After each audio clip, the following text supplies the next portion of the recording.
안녕하세요. 메가북스 한국사능력검정시험 수험생 여러분들 만나서 반갑습니다. 저는 엠베스트 한국사 강사 한유진입니다. 우리 수험생 여러분들 만나서 반갑고요.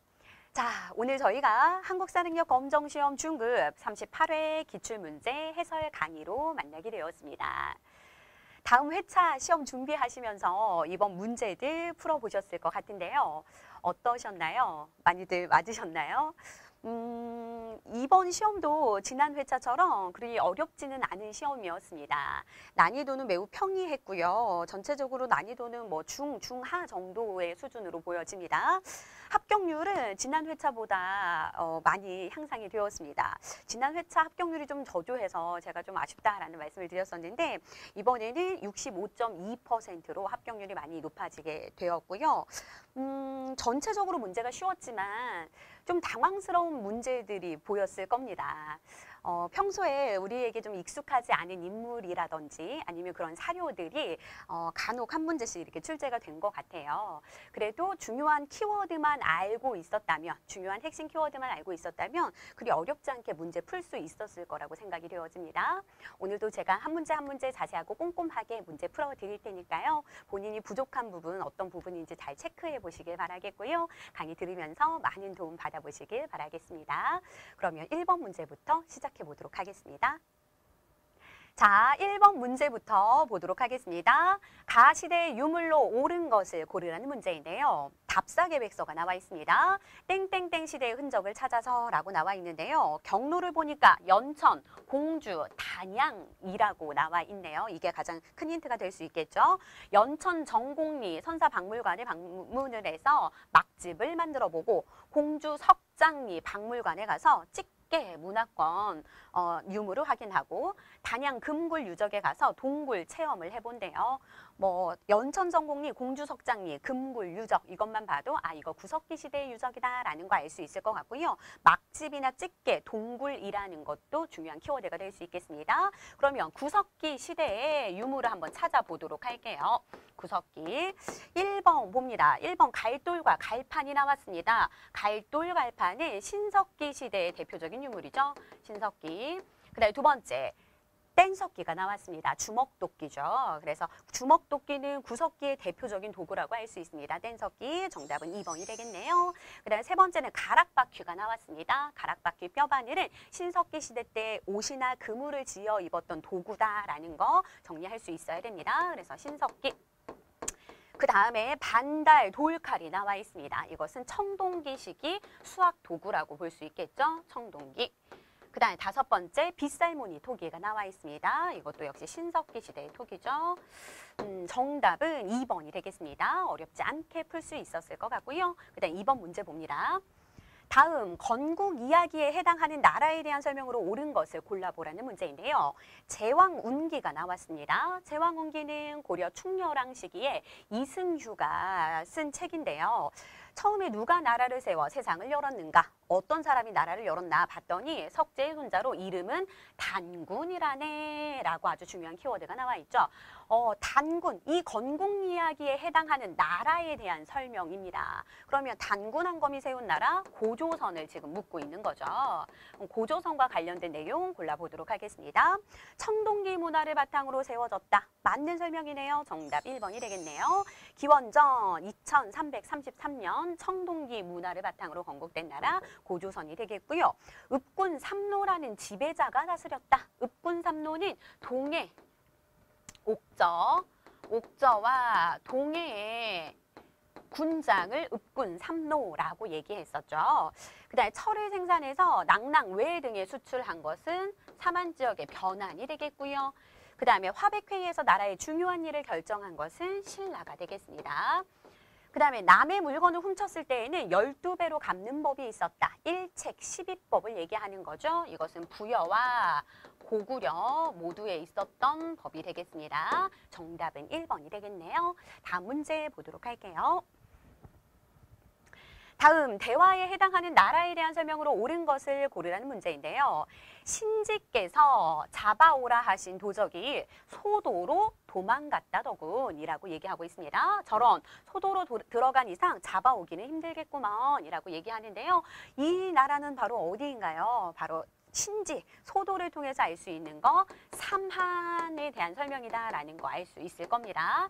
삼한은 정치적 지배자, 즉 정치적 지배자 군장을 아까 앞에서 읍군 삼노라고 불렀던 나라는 옥저와 동해였어요. 정치적 지배자를 읍군 삼노라고 불렀던 것은 옥저 동해였고 삼한에서는 신지, 읍차라고 부르고 있죠. 신지, 견지, 읍차, 불에 해가지고 부르는데 신지, 읍차만 기억해 두셔도 될 것 같습니다. 그 다음에 여기서는 종교를 주관하는 사람이 있었죠. 그래서 제사장이라고 써보면 종교를 주관하는 사람이 또 따로 있었으니 그를 뭐라고 한다? 천군이라고 얘기하죠. 여기 나와 있지 않군요. 네, 이 천군이 다스린 신성한 지역을 뭐라고 한다? 소도라고 할 수 있다는 거 아실 겁니다. 그래서 이 소도에 도둑들이 들어가도 이 정치적 지배자인 군장의 영향력이 미치지 못한다라는 것을 통해서 우리가 알 수 있는 건 삼한이 무슨 사회다? 재정분리사회다라는 걸 알 수 있는 거예요. 재정분리사회. 제사와 정치가 분리된 사회다라는 거 정리해 두셔야 됩니다. 그러면 한번 볼게요. 빈민구제를 위해서 진대법을 실시하였다. 진대법, 이거 고구려의 법이죠. 고구려의 빈민구율 제도로 춘대 추납 제도입니다. 고구려 고국천왕 때 실시가 되었다라는 거 기억해 두시고요. 그 다음에 두 번째, 음락 간의 경계를 중시하는 책화가 있었다. 책화, 동해의 풍습이 되겠네요. 동해, 그 다음에 여러 가들이 별도로 사출도를 주관하였다. 마가, 우가, 저가, 구가가 사출도를 각각 주관한 것은 부여가 되겠고요. 그 다음에 5월과 10월에 농경과 관련된 계절제를 지냈다. 이것이 바로 이 삼한에 대한 설명 맞네요. 정답은 4번이 되겠습니다. 그 제천 행사, 각 나라별로 제천 행사 잘 기억해 두시라고 제가 매번 강조를 드리고 있는데요. 제천 행사는 거의 매번 빠지지 않고 문제에 등장하고 있습니다. 부여의 영고, 그 다음에 고구려의 동맹, 그 다음에 동해의 무천, 그 다음에 삼한의 5월제와 10월제를 기억하시면 될 것 같아요. 그 다음에 사회 질서를 유지하기 위해 범금 8조를 만들었다. 이것은 고조선에 해당하는 설명이 되겠네요. 정답은 삼한에 대한 설명은 4번이 되겠습니다. 다음 4번 문제 보도록 할게요.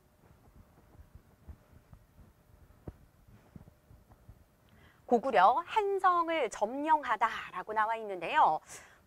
고구려가 한성을 점령한 시기, 바로 고구려 장수왕 시기를 얘기하는 거죠.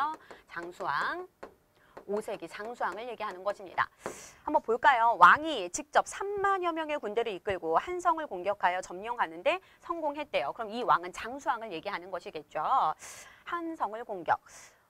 백제군은 성문을 걸어 잠그고 버텼으나 끝내 패배하였고 계로왕은 사로잡혀서 죽임을 당하게 되었대요.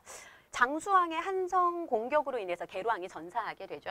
고구려의 한성 점령은 지속적으로 추진해온 남진 정책의 성과로 평가할 수 있을 것이다 라고 나와 있는데요. 그러면 이 왕의 업적 찾아보라는 것입니다. 평양으로 수도를 옮겼다. 정답 1번에 있네요. 장수왕의 업적 평양성 천도가 있죠. 고구려의 수도 천도 순서, 그 다음에 백제의 수도 천도 순서는 다 알고 계셔야 됩니다. 고구려는 졸본, 그 다음에 국내성, 평양성이었죠. 그리고 백제는 한성, 그 다음에 웅진, 사비로 가게 되는데요. 평양으로, 이 남진 정책의 일환으로 이제 평양으로 수도를 옮기게 된 왕, 장수왕에 대한 설명이 맞고요. 영락이라는 연호를 제정한 거, 그의 아버지 광개토 대왕, 광개토 대왕 때의 일이 되겠습니다. 그 다음에 22담로에 왕족을 파견한 것, 이거는 백제 무령왕이 되겠죠. 무령왕. 낙랑군을 축출해서 영토를 확장시킨 고구려의 왕은 미천왕 시기가 되겠습니다. 미천왕. 그 다음 하랑도를 국가적인 조직으로 개편한 거, 이거는 6세기 진흥왕이 되겠네요. 신라 진흥왕. 그래서 정답은 1번이 되겠습니다. 다음 문제 볼게요. 다음 지역에 대한 탐구 활동으로 가장 적절한 것을 골라보라는 문제인데요. 여기 보니까 정림사지가 나와 있고요. 그 다음에 국남지, 또 부소산성, 낙화함이 나와 있습니다. 또 능산리, 고분군도 보이네요. 이 모든 것이 있는, 이 모든 문화유산이 있는 곳은 바로 부여가 되겠지요. 부여. 그럼 부여에 대한 탐구 활동으로 적절한 거 찾아볼게요. 성황이 천도한 이유를 조사한다. 성황이 부여로 천도하죠. 이 부여가 백제 때 뭐였으니까? 사비성이었으니까, 사비지역이었으니까. 맞네요. 정답 1번이 되겠습니다. 그래서 성황이 천도한 이유를 조사하는 거. 이거 부여 지역과 관련이 있는 것이고요. 그 다음에 장군총의 축조 양식에 대해서 알아본다라고 나와 있는데요. 장군총은 어디에 있었던 것입니까? 이 고구려 돌무지 무덤이죠. 장군총은. 그래서 만주 지반현에 있는 거죠. 그래서 이건 만주 지역이 되겠고요. 만주 길림성. 그 다음에 장군총이 이제 돌무지 무덤 양식이라는 것도 좀 알아주시면 좋고요. 그 다음에 황룡사 구층 목탑이 건립된 장소 어디에 건립되었나요? 경주에 건립이 되었죠. 경주. 그 다음에 궁예가 국호를 바꾸고 도읍을 옮긴 배경을 살펴본다라고 나왔는데요. 궁예가 국호를 뭐로 바꿉니까? 후고구려를 건국한 다음에 마진, 태봉으로 국호를 바꾸고 그 다음에 도읍을 어디서 어디로 옮기죠? 송악에 세웠다가 나중에 철원 지역으로 옮기게 되죠. 그래서 이거하고 관련된 지역은 송악, 송악에서 철원으로 옮기니까 송악은 오늘날 개성을 얘기하는 거고요. 그다음에 철원 이런 지역을 기억하시면 되겠네요. 그 다음에 김윤우가 몽골 장수 살리타를 사살한 전적지를 파악한다라고 나왔는데요. 어디에서 그랬습니까? 처인성 전투죠. 처인성 전투는 용인 지역입니다. 용인. 그래서 부여와 관련 있는 설명은 1번이 되겠네요. 다음 문제 풀어보도록 하겠습니다. 가에 들어갈 문화유산으로 옳은 거 골라보라는 겁니다. 삼국의 불상이 나와 있는데요. 이것은 신라의 대표적인 불상이래요. 신라의 대표적인 불상. 나머지 어린아이와 같은 표정을 짓고 있고 온화한 표정이래요. 또 자비로운 그런 불성을 표현한 것으로 유명합니다. 라고 나와 있는데요. 신라의 불상 한번 찾아보도록 하겠습니다. 이런 문화유산 파트는 제가 항상 시대, 어느 시대 것인지 구분할 수 있어야 된다라고 말씀드리고 있어요. 굉장히 중요합니다. 이 이름을 구체적으로 아는 것보다 이게 나왔을 때 이게 어느 시기인지를 구분할 수 있게 공부를 해 두셔야 됩니다. 이거는 이불병좌상이죠. 이것은 발해의 문화유산이 되겠고요. 발해의 불상. 그 다음에 이것은 금동령과 칠년명 열의 입상입니다. 이것은 고구려의 불상이 되겠고요. 그 다음 이것은 철불이죠. 광주 춘곡리 철불입니다. 이것은 고려 초기 불상이 되겠고요. 그 다음 이것은 논산 관촉사 석조미륵 보살 입상이 되겠죠. 이것도 고려 시기가 되겠네요. 고려 광종 때.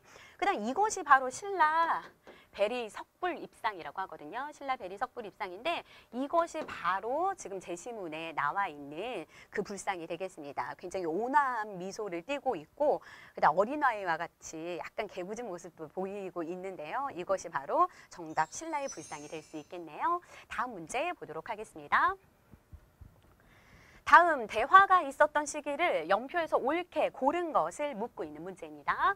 볼게요. 금강가야의 왕 김구해가 대왕께 뭐 한대요? 항복한대요. 금강가야의 왕이 이 나라 왕에게 항복을 하는 겁니다. 신라에게 항복을 하는 거죠. 신라 누구 때 금강가야가 멸망했는지를 보시면 될 것 같아요. 그럼 이 왕은 누굴까요?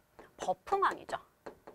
금강가야를 멸망시킨 왕은 신라 버풍왕이고요. 그 다음에 대가야를 멸망시킨 왕은 진흥왕이다라는 거 알고 계셔야 됩니다.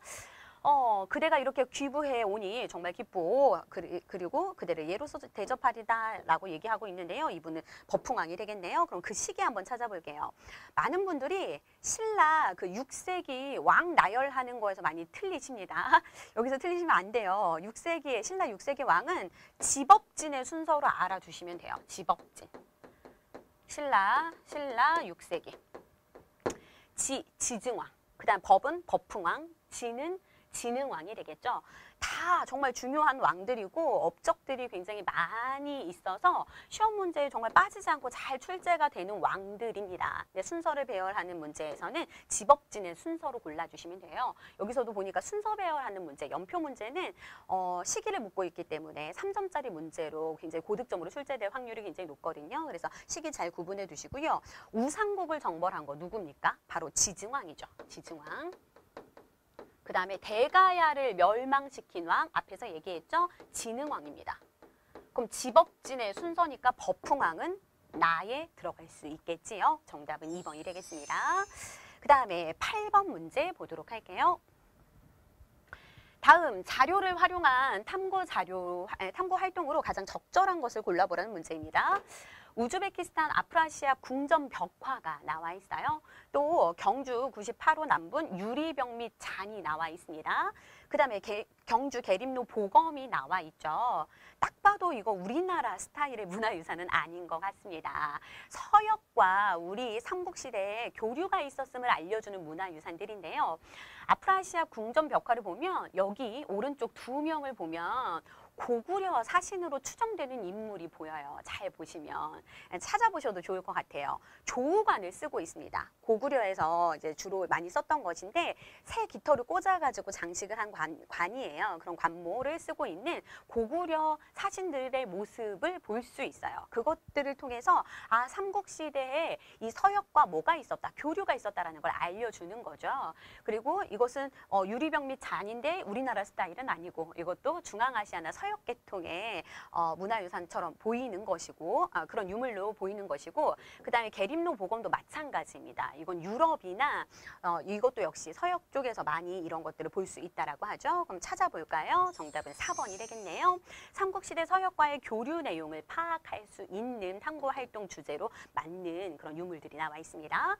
통신사 문화 교류 활동을 분석한다라고 나와 있는데요. 통신사는 조선 시기에 일본에 파견한 외교 문화 사절단이라고 보시면 돼요. 그 다음에 고려와 송의 교역품에 대해서 알아본다라고 했는데요. 고려와 송은 어떤 것들을 주고받았나요? 고려가 수출했던 것들은 주로 종이나 인삼, 금, 은 이런 것들이었고 주로 수입품은 뭐였습니까? 비단이나 약재, 도자기, 서적 이런 것들이었죠. 그다음에 백제 문화의 일본 전파 사례를 찾아본다라고 했는데요. 여기서 또 떠올려지는 인물들이 있어야 됩니다. 왕인, 아직기, 놀이사치계 이런 인물들이 떠올려지셔야 돼요. 공부가 거기까지 좀 되셔야 됩니다. 그래서 뭐 백제에서 한자나 논어나 천자문 같은 거, 또 놀이사치계는 불경이나 불상 같은 것들을 전해주었다라는 거 기억하시고요. 그다음에 개시무역과 후시무역의 차이점을 조사한다라고 했는데 이것은 조선 후기 무역입니다. 개시무역은 공무역, 그다음에 후시무역은 사무역이 되겠죠. 네, 정리해 두시고요. 이제 9번 문제 갑니다.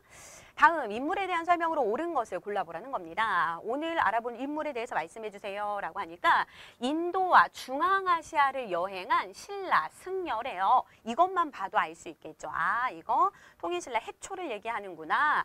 이 지역들을 다 돌아본 후에 풍물을 생생하게 기록한 기행문을 남겼습니다.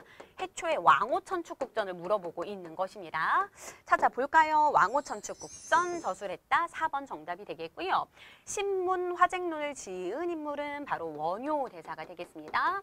화쟁 사상을 담고 있는 거고 10가지 그 물음으로 해가지고 불교 이론을 10가지 이론으로 정리한 것이고 그 다음에 교광겸수를 주장한 것은 교광겸수는 의천이죠. 헷갈리시면 안 되는 게 뭐냐면 고려시대의 승려와 신라시대의 승려를 구분해 두셔야 된다는 거예요. 지금 원효나 해초나 여기 화엄일승 법궤도를 남긴 의상이나 이런 사람들은 신라시대 승려가 되겠습니다. 신라시대 승려고요. 지금 의천은 고려시대죠. 고려 승려가 되겠고 이 의천은 교광겸수를 통해서 교종과 선종을 통합하려고 하는 천태종을 창시하게 됩니다. 천태종. 이 천태종이라는 것은 교종을 중심으로 선종을 통합하자라는 그런 움직임을 주장했죠. 그런 내용들을 주장했고 그 다음에 정해쌍수와 도노점수를 강조한 거 이것은 진울입니다. 이 진울도 역시 고려 인물이고요. 고려 승려고 이 사람은 조계종을 창시하게 되죠. 조계종을 창시하는데 이것은 선종을 중심으로 교종을 통합하자라는 내용입니다. 불교 통합을 강조하는데 선태종은 교종을 중심으로, 진울은 선종을 중심으로 통합하자라는 움직임을 보였다라는 거 정리해 두시면 되겠네요. 이어서 다음 문제 보겠습니다. 10번 문제입니다. 다음 정책을 시행한 왕의 업적으로 옳은 것을 골라보라는 문제예요. 고려사, 저려와 고려사가 나와 있는데 명주의 순식이 무리를 이끌고 조회하러 오니 왕시성을 내려주고 대광으로 임명하였으며 광경에게도 왕시성을 내려주고 대승으로 임명하였대요. 또 가을 7월 발해국의 세자 대광현이 무리 수만을 이끌고 와서 항복을 해오자 성과 명을 하사했대요. 이름과 성을 하사했죠. 왕계라고 하고 그 다음에 종실의 족보에 넣어주었다라고 나와 있는데요. 누구 때의 업적입니까? 바로 태조 왕건 때의 업적을 물어보고 있는 거죠. 태조 왕건. 태조 왕건 때 왕시성을 하사해 주게 됩니다. 이것을 사성정책이라고 하죠. 성을 하사해주는 정책이라는 거죠. 왕시성을 하사해주고 그 다음에 발해 유민들을 포용했다라는 것을 알 수 있습니다. 발해 유민을 포용하고 민족 융합을 꾀했다라는 걸 알 수 있겠는데요. 그럼 태조 왕건의 정책을 한번 봅시다. 12목의 지방관을 파견하였다라고 나오는데요. 지방관 파견은 최승로의 건의로 성종 때 지방관을 파견하게 되는 거고요. 관악진흥을 목적으로 양형고를 두었다. 이것은 고려 예종 때죠. 예종. 당시 그 최충의 구제학당 들어보셨을 겁니다. 사학이 막 융성하게 되자, 사학 12도라고 해서 사학이 막 융성하게 되자 관악을 진흥시키기 위해서, 국자감을 중심으로 한 관악을 진흥시키기 위해서 장학재단인 양형고를 두기도 하고요. 그 다음에 전문강좌 7제를 개설하기도 합니다. 이런 것들이 다 관악 진흥책이에요. 그 다음에 신돈을 등용하여 전민변정도감을 설치하였다. 이거 공민왕식이고요. 공민왕, 그 다음에 쌍계의 건의를 받아들여서 과거제 실시한 거, 이거는 광종 때가 되겠네요. 그 다음에 지방고족을 통제하기 위해서 사신관을 임명한 것, 이것이 바로 태조 왕건의 업적이 되겠습니다. 대표적인 사신관, 그러니까 제일 처음에 사신관이 누구였나요? 바로 경주의 마지막, 신라의 마지막 왕이었던 바로 경순왕이죠. 김부, 경순왕이 신라의 경주 지역의 사신관으로 임명이 되는 거예요. 즉 이 말은 뭐냐? 고위 관료인데 그 고위 관료를 출신 지역의 관리로 임명을 하는 것입니다. 그래서 그 지역을 총괄하게 함으로써, 통솔하게 함으로써 그 지역에서 반란이 일어나지 못하도록 감식해 하는 거죠. 그래서 지방을 통제하려고 했고, 또 만약에 그 지역에서 반란이 일어나면 연대 책임을 물어서 묻는 제도예요. 그래서 사신관을 그 지역 출신으로 임명한다라는 거, 그걸 좀 알아두시면 되겠습니다. 태조 왕건의 업적이 되겠네요. 사신관 제도, 또 기인 제도, 지방 세력을 통제하기 위해서 지방 호족의 그런 자제들을 수도에 일정 기간 머물게 했던 그런 제도가 기인 제도가 되겠지요. 정답은 5번이 되겠습니다. 이어서 다음 문제 풀어보도록 하겠습니다. 자, 이제 11번 문제 보도록 하겠습니다. 밑줄근 그의 업적으로 옳은 것을 고르라는 문제인데요. 거란의 이진충이 반란을 일으키자 그는 말갈의 걸사비와 함께 각각 무리를 이끌고 동쪽으로 달아났대요. 게르부의 옛 땅을 차지하고 동모산 기슭에 운거해서 성을 쌓고 살았다라고 나와 있습니다. 게르부의 옛 땅을 차지한다. 이것은 고구려의 옛 땅을 차지한다라고 볼 수 있겠죠. 왜냐하면 고구려에서 이 게르부에서 왕이 계속 게르부 고시에서 왕이 나왔기 때문에 게르부는 고구려를 얘기하는 것이고, 동모산 기슭에 나라를 건국한 인물, 바로 발해 대조영을 얘기하고 있는 것입니다. 그가 굳세고 용맹스러우며 병사를 잘 운용하여 말갈의 무리와 또 고구려의 나머지 무리들이 점점 모여들게 되었대요. 고구려인과 말갈인을 결합해서 동모산 기슭에 발해를 건국한 인물, 바로 발해 대조영이 되겠습니다. 대조영, 고왕을 얘기하는 거죠. 발해 고왕. 정답은 1번이 되겠고요. 나머지는 발해 왕의 업적을 물어보고 있는 것인데, 발해에서는 4명의 왕만 기억해 두시면 됩니다. 첫 번째로는 대조영 고왕의 업적을 기억하시고요. 그 다음에 무문선의 순서예요. 그래서 무왕, 그 다음에 문왕, 그 다음에 선왕이 있는데요. 각각의 연호와 함께 연호와 업적을 기억해 두시면 되겠습니다. 연호도 다 달라요. 그죠? 천인대 거언의 순서고요. 업적은 각각 기억해 두시는데 상경으로 도읍을 옮긴 왕은 바로 문왕이 되겠습니다. 문왕 때 수도를 여러 번 옮기게 되죠. 중경에서 상경, 상경에서 나중에 또 동경으로 옮기게 됩니다. 삼성육부의 중앙제도를 마련했다라고 나오는데요. 역시 문왕 때예요. 문왕은 당과 친선 관계를 유지하면서 당의 선진된 문물을 받아들이게 됩니다. 오경 15부 62주의 지방제도를 정비했던 건 발해 선왕 때의 일이고요. 이 선왕 때 기억해야 될 것은 해동성국이라고 불리었다라는 거, 당나라로부터. 그 다음에 장문유로 하여금 당의 등주를 공격하게 하였다.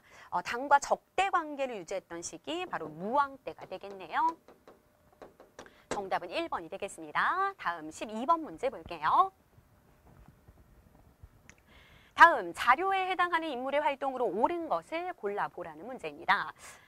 위인이 나와 있는데요. 앞면에는 표준 영정과 함께 별무반을 이끌고 여진을 정벌한 업적을, 뒷면에는 경기도 파주시에 있는 사당 여충사를 새겼대요.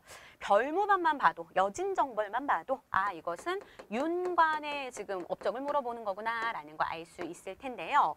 이 별무반이라는 건 여진을 정벌하기 위해서 윤관이 만든 특수부대입니다. 그래서 기병을 중심으로 신기군, 그 다음에 신보군, 그 다음에 항마군 편성해서 여진을 정벌하고 동북 구성을 축조하게 되죠. 정답은 3번 동북 구성을 축조하였다라는 윤관의 업적을 골라주시면 되겠고요. 사군육진을 개척했던 왕은 조선 세종 때입니다. 윤관은 고려시대 인물이죠. 사군육진은 그 세종 때예요. 조선 세종 때. 압록강 유역에 최윤덕을 파견해서 사군을, 그 다음에 두만강 유역에 김종서를 파견해서 육진을 개척하게 됩니다. 이것도 역시 여진을 정벌하기 위한 거였고요. 강동육주를 획득한 것은 고려 서희 때의 일이 되겠네요. 서희, 거란 1차 침입 때예요. 1차 침입. 그 다음에 쓰시마섬을 토벌하였다라고 나오는데요. 크게 두 번 있습니다. 고려 말에 창왕 때였던 것 같은데, 창왕 때 그 고려 말에 박위가 있죠. 고려 말에 박위. 그 다음에 조선 세종 때 이종무를 파견합니다. 이종무를 파견해서 쓰시마섬을 토벌하게 되고요. 쌍성 총관부를 수복했던 왕은 바로 공민왕의 업적이 되겠습니다. 정답은 3번이 되겠네요. 그 다음 13번 문제 봅니다. 다음 상황이 있었던 시기의 사실로 옳은 것을 골라보라는 문제입니다. 대장군 인후와 장군 고천백이 원의 사신 탐납과 함께 원에서 돌아왔대요.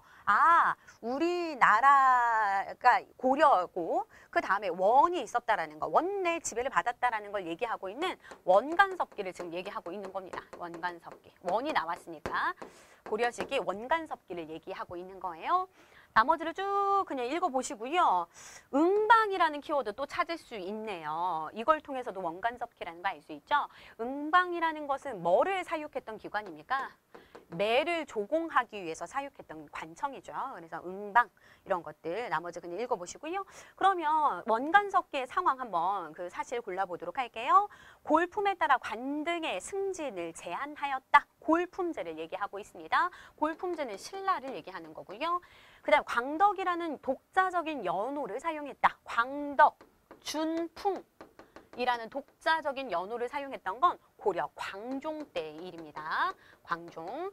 그 다음에 문중을 중심으로 한 서우와 사우를 건립하였다라고 나와 있는데요. 이건 조선 후기에 이제 신분제가 동요되면서 양반의 지위가 약화되자 기존 양반들이 자기의 그런 지위를 유지하고자 동종 마을을 형성하고 또 같은 문중끼리 서원과 사우를 만들어서 그 양반의 그런 낮아진 그런 지위를 회복하고자 유지하고자 이런 것들을 했었죠. 이건 조선 후기라고 보시면 될 것 같네요.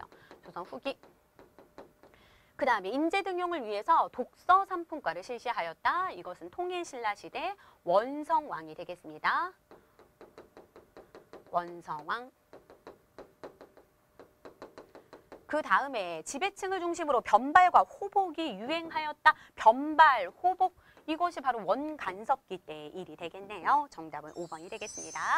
다음 14번 문제 풀어보도록 할게요. 가, 나 사이의 시기에 있었던 사실로 옳은 것을 골라보라는 문제인데요. 이자겸의 권세와 총애가 나날이 커지니라고 해서 이자겸이 나왔습니다. 이자겸. 또 정중부가 성남 목소리로 할례에게 따지기를, 정중부라는 인물이 나왔어요. 이 인물들을 통해서 이 시기가 고려시대이고 이자겸이 있었던 문벌귀족 시기, 그 다음에 정중부 하면 무신 집권기, 무신, 지금 이것은 정변을 얘기하고 있는데 그 사건의 사이에 있었던 사실을 골라보라는 문제입니다.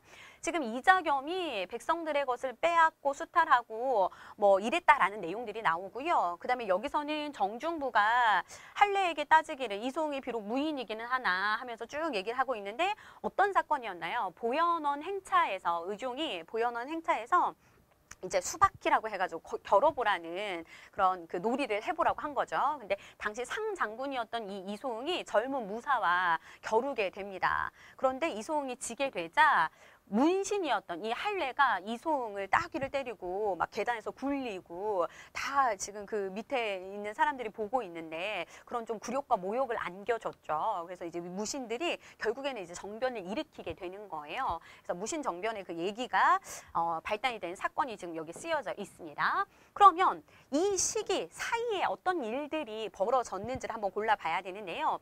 이걸 알기 위해서는 이자겸의 난이 어떤 시기에 어느 왕 때 일어났는지를 알면 될 것 같습니다. 이자겸은 잘 아실 거예요. 예종과 인종에게 각각 자기 딸을 시집 보내게 되죠. 그래서 완전 그 족보가 꼬이게 됩니다. 그래서 예종과 인종에게 모두 자기 딸을 주고 왕실과의 그런 거듭된 혼인관계로 권력을 독점하면서 유지시켜 나갔던 인물이 이자겸이었죠. 그래서 인종 시기에 이 인종이 이자겸을 제거하려고 하자 이자겸이 난을 일으키게 됩니다. 그게 바로 이자겸의 난이었죠. 결국에는 인종이 이 이자겸의 신복부와 척준경을 시켜서 결국에는 이자겸을 제거하게 되고 척준경도 이제 나중에는 제거하게 되는데 그런 일들이 벌어지게 됩니다. 여기 정답은 1번이 되겠는데요. 묘청이 서경에서 난을 일으켰던 시기도 바로 인종 시기예요. 그래서 정답은 1번이 될 수 있겠습니다.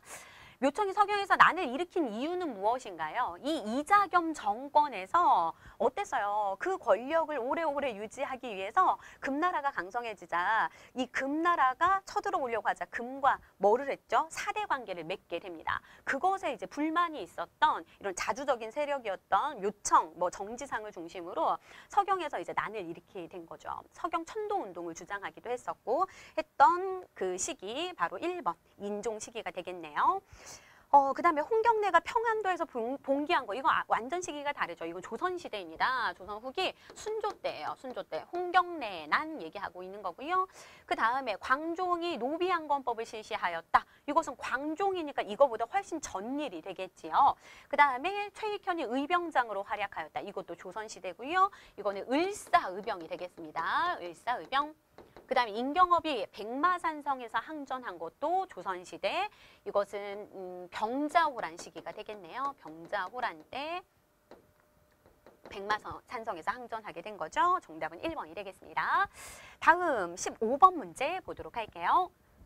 다음 화폐를 처음 발행한 국가의 경제 상황으로 옳은 것을 골라보라는 문제입니다. 지금 보시는 유물은 은병입니다. 은병, 활구라고도 하죠. 입구가 넓다라고 해서 활구라고도 하는데 은으로 만든 화폐예요. 기록에 따르면 처음에는 은 한 근으로 만들었는데 나중에는 이처럼 작게 제작했다고 합니다. 라고 나오는데요. 이거는 고려 숙종 때 제작된 화폐가 되겠습니다. 이 숙종 때 의천의 건의로 여러 화폐들을 만들게 됩니다. 그래서 사만통보, 뭐 해동통보, 이런 뭐 은병 등등의 여러 화폐를 만들긴 하는데 중요한 건 우리나라 안에선 널리 유통되지 못한다라는 걸 기억하시면 될 것 같아요. 여전히 뭐 쌀이나 아니면 옷감이나 이런 것들을 사람들이 더 많이 통용을 했었고 화폐가 뭐 찍어져지긴 하지만 주조가 되긴 하지만 유통되지 못한다, 널리 유통되지 못한다라는 정도 기억하시면 되겠습니다. 고려 숙종이니까 지금 고려 시기 얘기하고 있는 거예요. 지금 시기를 물어봤으니까 그 국가의 경제 상황을 물어봤으니까 고려를 찾아주시면 되겠습니다. 병난도가 국제무역항으로 번성하였다라고 나오는데요. 병난도 고려시대 국제무역항 맞습니다. 정답은 1번이 되겠네요. 네, 덕대가 광산을 전문적으로 경영한 거 조선 후기가 되겠네요. 조선 후기. 광산 전문 경영가가 바로 덕대죠. 그 다음에 관수품을 조달하는 공인이 활동하게 된 거, 이거 대동법 실시로 나온 거니까 역시 조선 후기. 담배, 면화 등이 상품 작물로 재배되었던 시기, 상품 작물화되었던 거 조선 후기. 그 다음 일본의 요청을 받아서 받아들여서 삼포가 개항된 시기는 이건 조선 전기 세종 때가 되겠네요. 세종 때 스시마섬을 정벌하기도 하지만 토벌하기도 하지만 세종 때 삼포를 개항해서 이 외와 약간 회유책을 써준 거죠. 삼포를 개항해서 무역을 했다라는 것까지 정리해 둡시다. 다음 16번 문제 보도록 하겠습니다. 다음 문화유산에 대한 설명으로 옳은 것을 골라보라는 문제입니다. 아주 익숙한 문화유산이 나와 있는데요. 직지심체 요절이 나와 있습니다. 불교 교리의 주요 내용을 정리한 것으로 직지심체는 쭉 나와 있습니다. 프랑스 국립도서관에 지금 소장이 되어 있고요. 이것은 유네스코 세계 기록유산으로 등재가 되어 있습니다. 주자소에서 인쇄되었다라고 했는데요. 주자소는 언제 만들어진 거예요? 이거는 태종 때, 조선 태종 때 만들어진 거죠. 그래서 여기서 개미자, 활자를 만들게 되는 거죠. 이거는 청주 흥덕사에서 만들어진 겁니다. 이 직지심체 요절은 청주 흥덕사에서 흥덕사에서 간행이 되었고요. 그다음 신미양요 때 약탈당했다. 많은 분들이 이 직지심체 요절이 프랑스 지금 국립도서관에 있으니까 병인양요 때 약탈된 것이다 라고 생각하시는 분들이 많으신 것 같아요. 신미양요는 완전 틀리고요. 근데 병인양요도 아닙니다. 이것은 당시 그 주한 공사로 왔던 프랑스 공사였던 콜랭드 프랑시라는 사람이 우리나라에서 고문서를 수집해 갔어요. 그 중에 하나가 직지심체 요절이었습니다. 그래서 수집해서 가져간 것이고 약탈당한 것은 아니었죠. 그 다음에 세 번째, 대각국사 의천에 의해서 간행된 것, 이것은 교장입니다. 교장, 우리가 속장경이라고도 하는 교장이 되겠고요. 그 다음에 현존하는 가장 오래된 금속 활자본이다. 이거 맞네요. 현존하는 가장 오래된 금속 활자본. 이거와 함께 기억해 두어야 할 것이 세계에서 가장 오래된 목판 인쇄물도 있습니다. 이건 금속 활자로 제작이 된 거고 가장 처음으로 세계에서 가장 오래된 목판 인쇄물도 우리나라에 있죠. 바로 무구정광 대다란이경이라는 거 이거 알아두시고요. 이것은 통일신라 시대 때 어디에서 통일신라 시대의 것이고 어디서 이게 발견이 되었냐? 바로 불국사 3층 석탑에서 이게 발견이 되었다라는 것까지 좀 정리해 주시면 좋을 것 같아요. 그다음 몽골의 침략을 물리치기 위해서 제작되었다. 이것은 팔만대장경 얘기하고 있는 거죠. 팔만대장경. 정답은 4번이 되겠습니다. 다음 17번 문제 풀어보도록 할게요. 가에 해당하는 문화유산으로 옳은 것을 골라보라는 문제입니다. 여기 보니까 안국역에 가면 볼 수 있대요. 그 궁궐인데요. 조선시대 궁궐을 물어보고 있습니다. 경복궁의 이궁으로, 그러니까 별궁으로 지은 궁궐이래요. 임진왜란 때 불탄 것을 광해군 때 중건하였고요. 이후에 쭉 정궁 역할을 이것이 하게 됩니다. 주요 건물로는 인정전이나 도나문 등이 있고 궁궐의 후원에 조선의 정원 조경을 궁궐의 후원이 있는데 그걸 비원이라고도 하죠. 조선의 정원을 잘 보여준다. 정원 조경을 잘 보여준다. 굉장히 아름답죠. 바로 창덕궁을 얘기하는 것입니다. 조선시대 궁궐이 나와 있는데요. 이 중에서 조선 그 5대 궁궐에서 유일하게 유네스코 세계 문화유산에 등재된 것이 바로 이 창덕궁이에요. 그것도 좀 알아두셔야 돼요. 굉장히 가서 보면 아름답죠. 이런 그 자연과 건축물의 조화가 굉장히 아름답게 이루어져 있습니다. 경희궁은 광해군 때 만들어졌는데 이게 원래는 인조 아버지의 사가예요. 근데 거기에서 이제 뭐 왕의 기운이 서려 있다고 하니까 그곳을 이제 궁궐화 시킨 거고, 그 다음에 덕수궁은 뭘로 좀 우리가 알아두셔야 될까요? 아관파천, 고종 황제가 아관파천 이후에 환궁했던 곳이 바로 덕수궁이죠. 경운궁이라고도 하는 덕수궁. 운영궁은 흥선대원군의 사가가 운형궁이 되겠고요. 창경궁은 일제강점기 때 이것을 일제가 창경원으로 되게 격화시켜서 여기다가 동물원, 식물원을 만들었었죠. 그 정도만 기억하시면 될 것 같네요. 유네스코 세계 문화유산에 등재된 궁궐은 창덕궁이라는 것도 좀 기억해 두시면 좋겠습니다. 18번 문제입니다. 가 인물의 업적으로 옳은 것을 골라보라는 문제입니다. 그림과 함께 보는 압구정 옛 이야기가 나와 있는데요. 압구정 하면 딱 떠올려지는 인물이 있을 겁니다. 바로 한명회인데요. 이 작품은 조선시대 압구정의 모습을 그린 거래요. 압구정은 계유정난으로 정권을 잡고 단종을 몰아낸 이 사람을 도와서 공신이 된 한명회가 지은 정자이다라고 나와 있습니다. 계유정난 하면 우리가 떠올려지는 인물 바로 수양대군 세조가 되겠네요. 세조가 단종을 몰아내고 왕위를 차지하게 된 것, 그게 바로 계유정난이죠.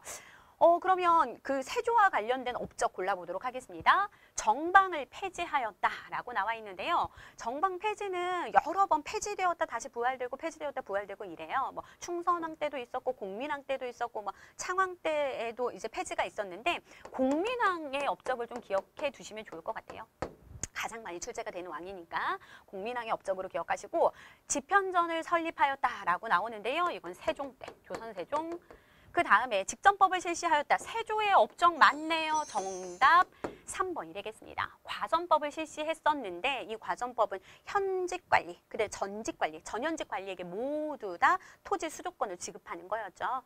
토지가 부족해지자 현직관리에게만 토지를 지급하는 직전법을 실시한 때 세조 때가 되겠고요. 교정도감을 설치한 것, 이건 최씨 무신집권계의 최고 기구죠.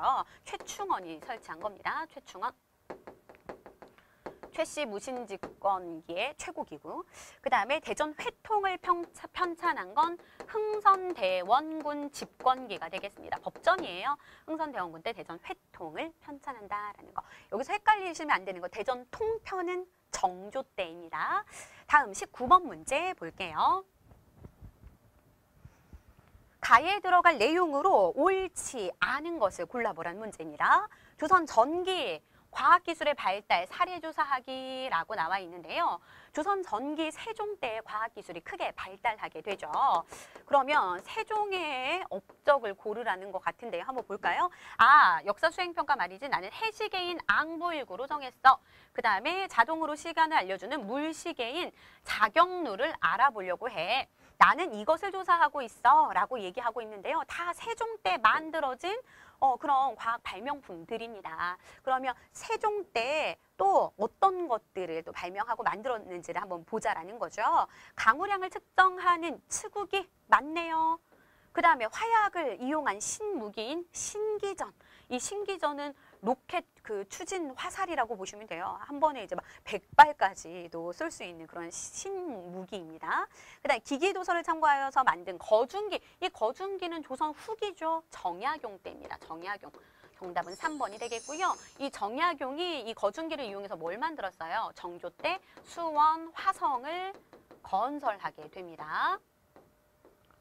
그 다음에 우리 풍토에 맞는 농사법을 기록한 농사직서를 간행한 것도 세종 때 맞고요. 그 다음에 한양을 기준으로 천체운동을 계산한 역법서인 칠정산이 있었죠. 칠정산, 내편, 외편 다 세종 때 만들어진 겁니다. 정답은 3번이 되겠네요.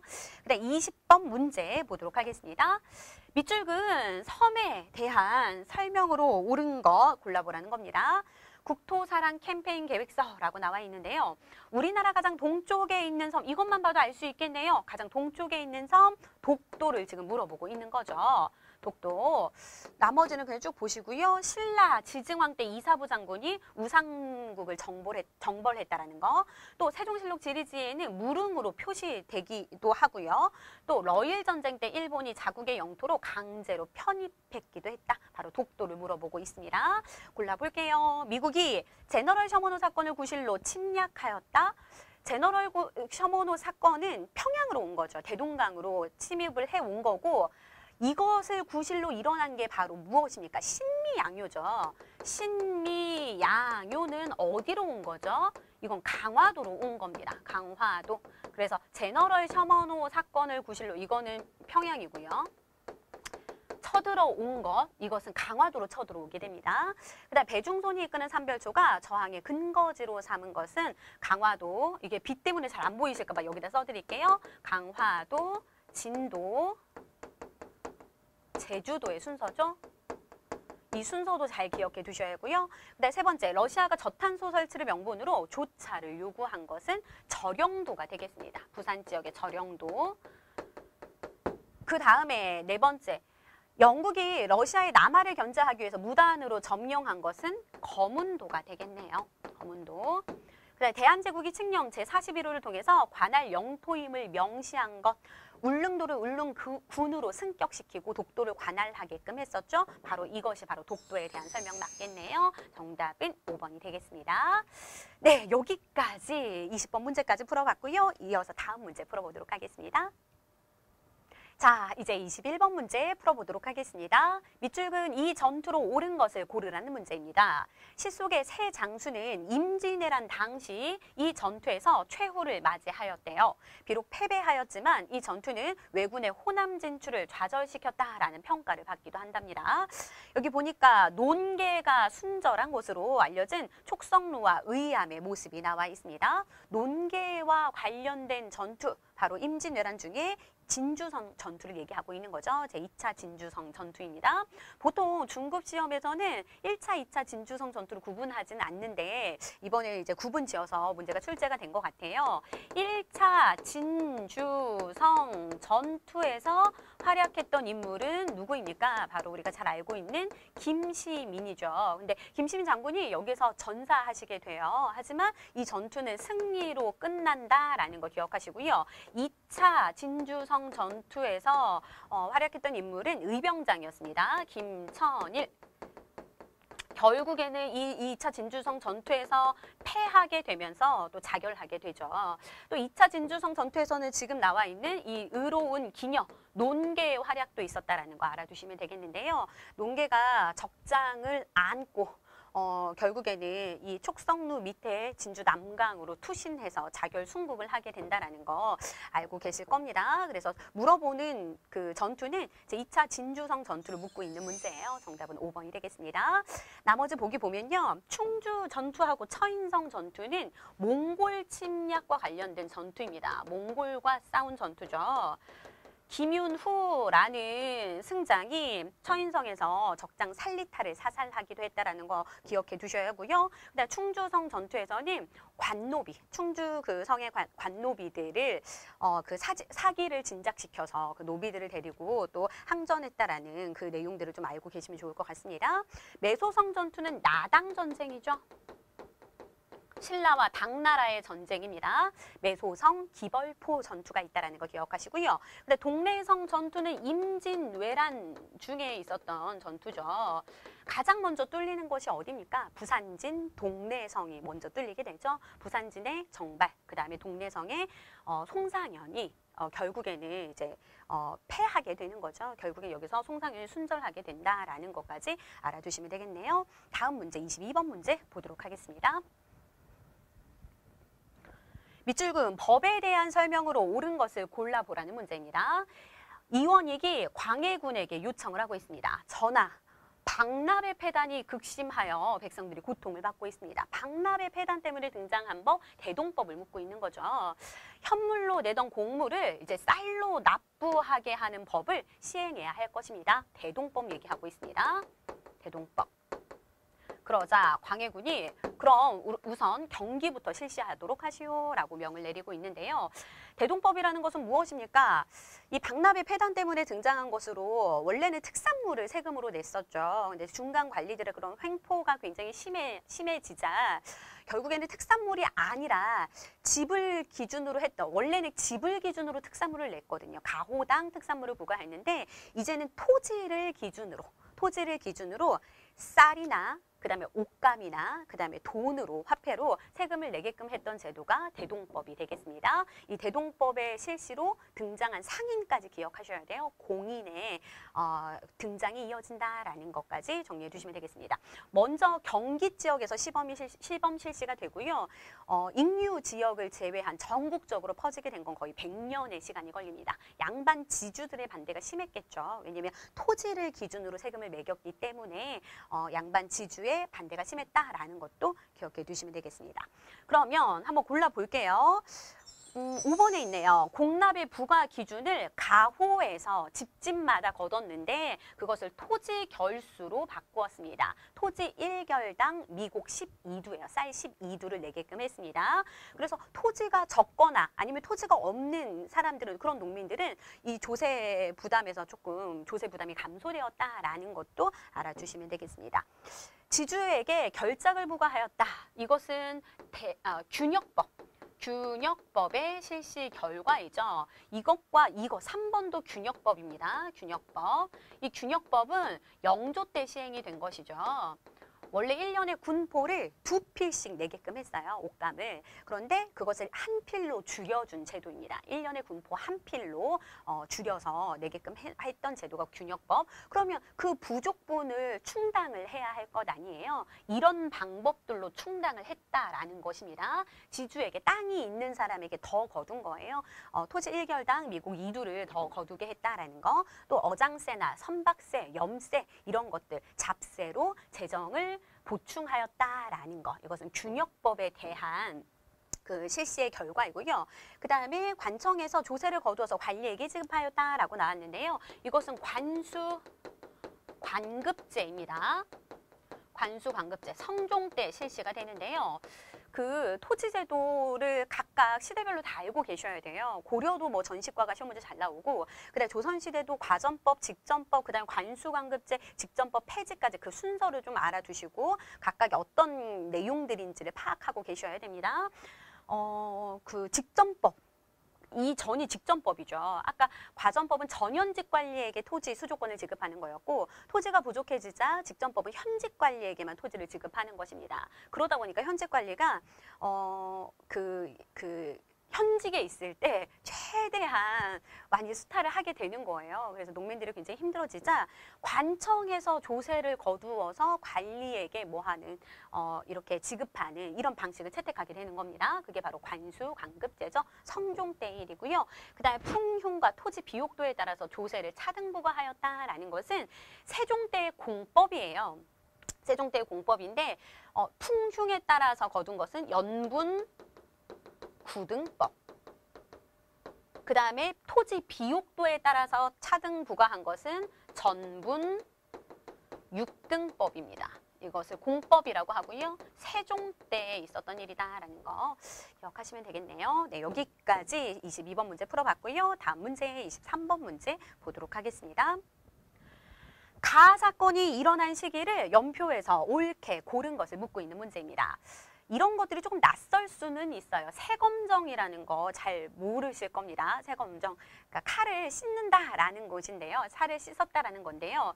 이걸 몰라도 나머지 키워드만 안다면, 중요 핵심 키워드만 잘 찾는다면 아주 쉽게 풀 수 있는 문제였어요.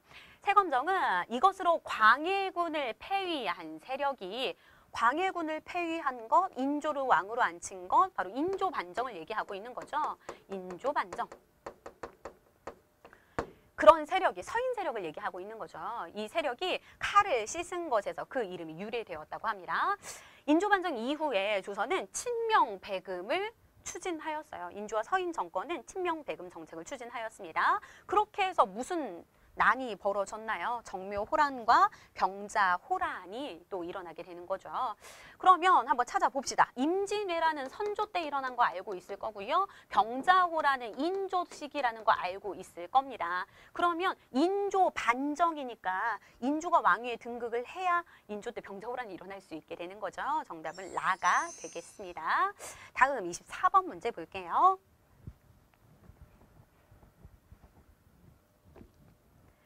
24번입니다. 가에 들어갈 내용으로 옳지 않은 것을 묻고 있는 문제인데요. 조선 후기 예송에 대해서 알려주세요 라고 나와 있습니다. 현종 때 발생한 정치적 사건이에요 라고 답변이 나와 있는데요. 예송이라는 것을 이해하려면 누구 때로 거슬러 가야 됩니까? 인조가 있었고요. 인조의 계비가 있었죠. 인조의 계비, 자이대비가 있었습니다. 자이대비. 인조가 죽은 다음에 그 아들 효종도 죽게 되고 또 그 왕비였던 효종비도 죽게 됩니다. 그때 효종이 죽었을 때, 또 그 다음 효종비가 죽었을 때 자이대비, 인조의 계비였던 자이대비가 얼마만큼의 기간에 동안 상복을 입어야 하는지 그 복상 기간을 놓고 서인과 남인이 대결한 사건이에요. 이것을 이제 예송 논쟁이라고 하는데요. 1차하고 2차가 있습니다. 1차 예송을 기해예송이라고 얘기하고요. 그 다음에 2차 예송을 갑인예송이라고 얘기합니다. 서인과 남인이 다투었는데 서인은 이 효종이 차남이잖아요. 장남은 소현세자였고 이 소현세자는 죽었습니다. 죽임을 당했죠. 그래서 차남이니까 둘째니까 사대부가의 예에 따라서 1년만 입으면 된다라고 주장을 했어요. 그런데 남인은 그래도 왕인데 똑같이 3년은 입어야지 라고 주장을 하게 되는 겁니다. 그리고 갑인예송 때도 마찬가지예요. 효종비가 죽었을 때도 서인은 짧게 입자고 주장한 거예요. 9개월을 입자고 주장했고 대공설을 주장했고 그 다음에 남인은 또 1년설, 기년설을 주장하게 됩니다. 이것은 이제 서인들이 주장한 거는 사대부가의 예에 따라서 그 다음에 남인이 주장한 것은 왕가의 예에 따라서 이렇게 적용이 되어야 된다는 것이었어요. 첫 번째 기예예송 때에는 서인이 승리하게 되고요. 그 다음에 두 번째 갑인예송 때에는 남인이 승리하게 되는데요. 둘 다 1년설이 채택이 됩니다.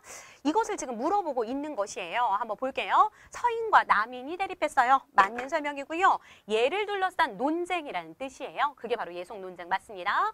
효종 사후와 효종비 사후에 일어났어요. 맞고요. 자의 대비 복상 기간이 문제가 되었어요. 맞는 설명입니다. 정답은 3번이 되겠는데요. 조의제문의 내용이 빌미가 되었어요 라고 나와 있는데 이 조의제문은 누가 썼어요? 살인이었던 김종직이 쓴 나중에 이제 사초로 활용되는 이 조의제문은 중국에 항우가 의제를 죽이고 왕이 된 사건이 있었습니다.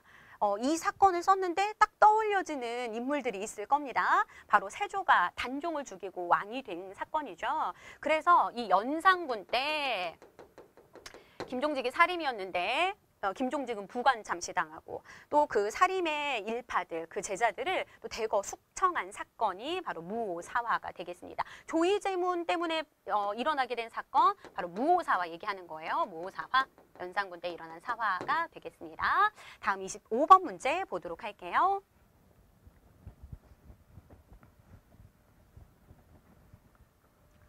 가에 들어갈 인물로 옳은 것을 묻고 있는 문제입니다. 이달의 인물 해서 1778년 이래 4차례나 북경을 방문한 실학자래요. 중상학파 실학자일 것 같죠. 첫 북경 방문에서 돌아와서 저술한 북학이 누가 저술했습니까? 박제가가 저술했죠. 박제가를 고르라는 문제입니다.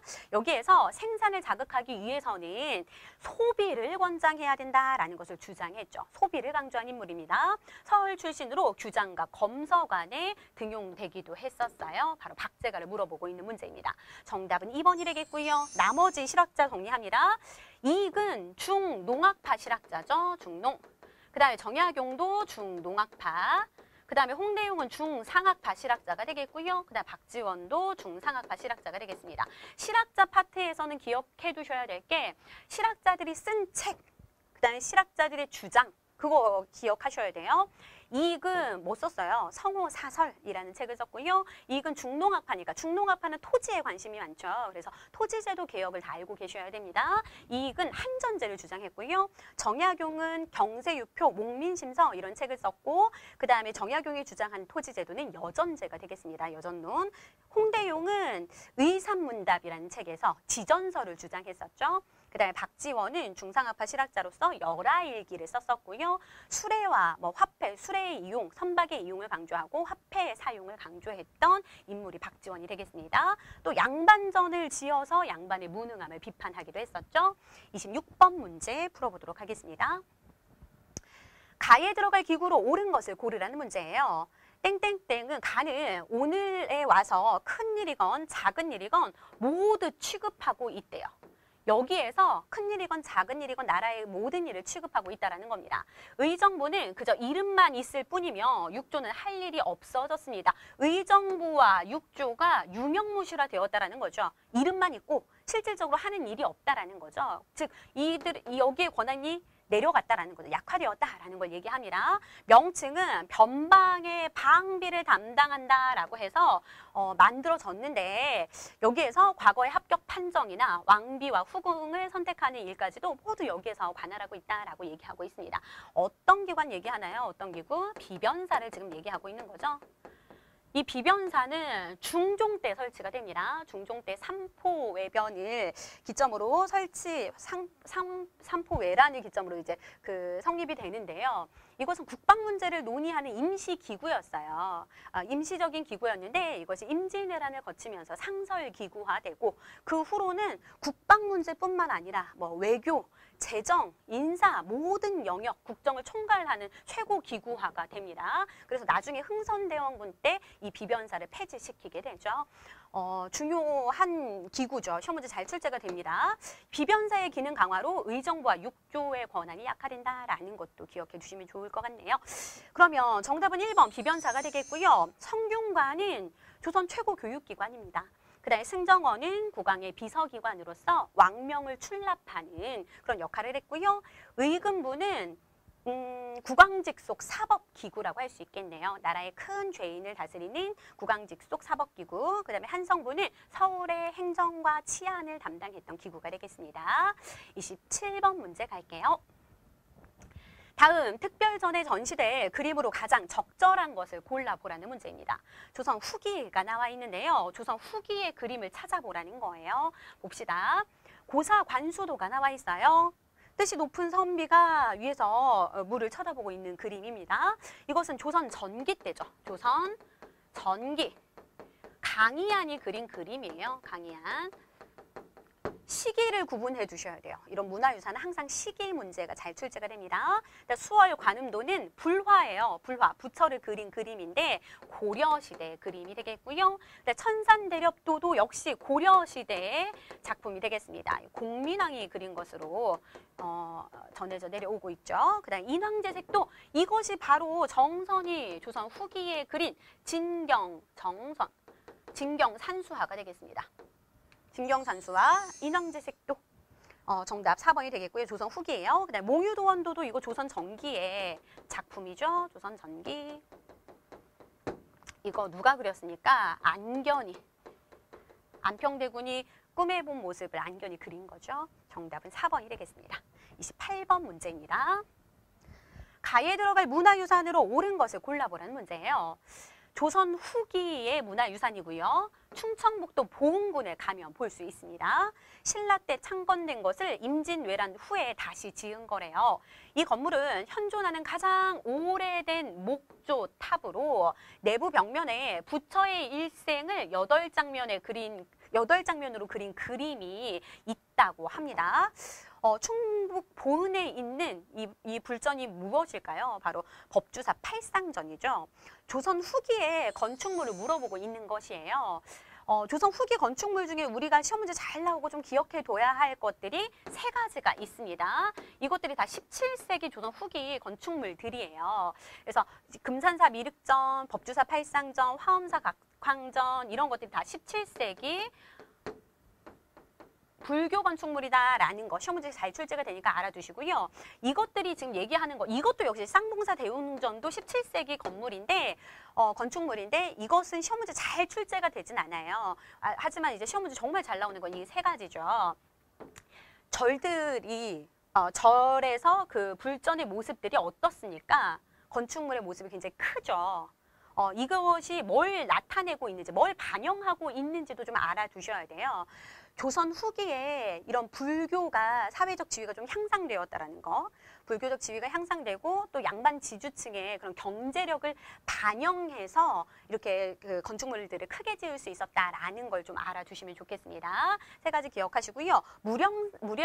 부석사 무량수전은 고려시대의 건축물이죠. 고려시대 건축물 기억하시면 되겠습니다. 주심포 양식, 배을림 기둥 이런 거 특징들 알아주시면 되겠네요. 다음 29번 문제입니다. 가를 건설한 왕의 정책으로 옳지 않은 것을 골라보래요. 우리 고장의 문화유산 땡땡이라고 나왔는데요. 장안문, 이것은 수원화성의 북문이고요. 팔달문, 이건 수원화성의 남문이고요. 서북 공심돈, 이것은 막루인데 이것도 수원화성에 가면 볼 수가 있죠. 이거는 감시와 방어를 목적으로 한 막루가 되겠습니다. 행궁은 또 여기에 있는 별궁을 얘기하는 거고요. 수원화성 지금 찾아보라는 거예요. 근데 문제는 이 수원화성을 지은 건설한 왕이니까 정조의 업적을 물어보고 있는 것입니다. 정조. 옳지 않은 거 찾아볼게요. 친일부대인 장용령을 창설하였다. 맞고요. 전국 각지에 척화비를 건립하였다. 척화비 건립은 흥선대원군 집권 시기죠. 정답은 2번 쉽게 찾을 수 있을 거예요. 정책 연구기관으로서 규장각을 육성한 거 맞고요. 초계 문신제를 실시해서 문신들을 재교육시킨 것도 정조 때 맞고요. 유기전을 제외한 시전의 금난 정권을 폐지했다, 철폐했다. 이거 신해통공도 역시 정조 때의 업적이 맞네요. 다음 30번 문제 보도록 하겠습니다.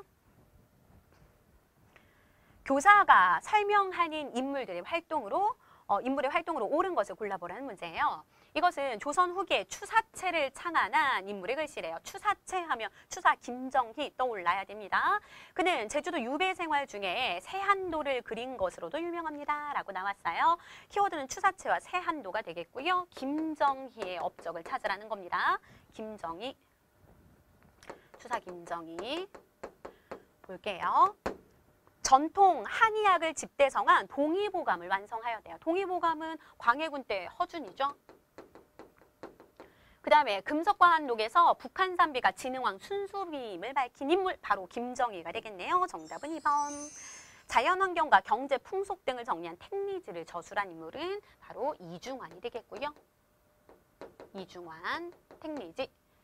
그 다음에 심리마다 눈금으로 거리를 표시한 대동여제도를 제작하였대요. 김정호.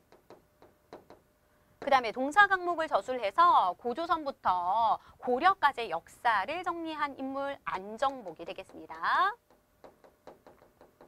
네, 여기까지 30번 문제까지 풀어봤고요. 이어서 31번 문제 풀어보도록 하겠습니다. 자, 이제 31번 문제 풀어보도록 하겠습니다. 밑줄은 기억에 대한 탐구 활동으로 가장 적절한 것을 골라보라는 문제예요. 당백전은 고종 때 왕실의 권위를 세우기 위한 정책의 재원을 마련하고자 발행한 화폐입니다. 당백전에 대한 설명이 쭉 나와 있습니다. 고종 때 왕실의 권위를 세우고자 발행했는데 무엇을 중건하였나요? 흥선대원군 집권 시기에 임진왜란 때 불탔던 경복궁을 중건하게 됩니다. 경복궁 중건.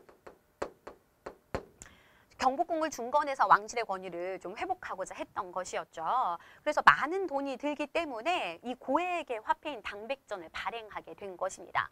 상평통보의 100배가 되는 그런 가치를 지닌 돈이었고요.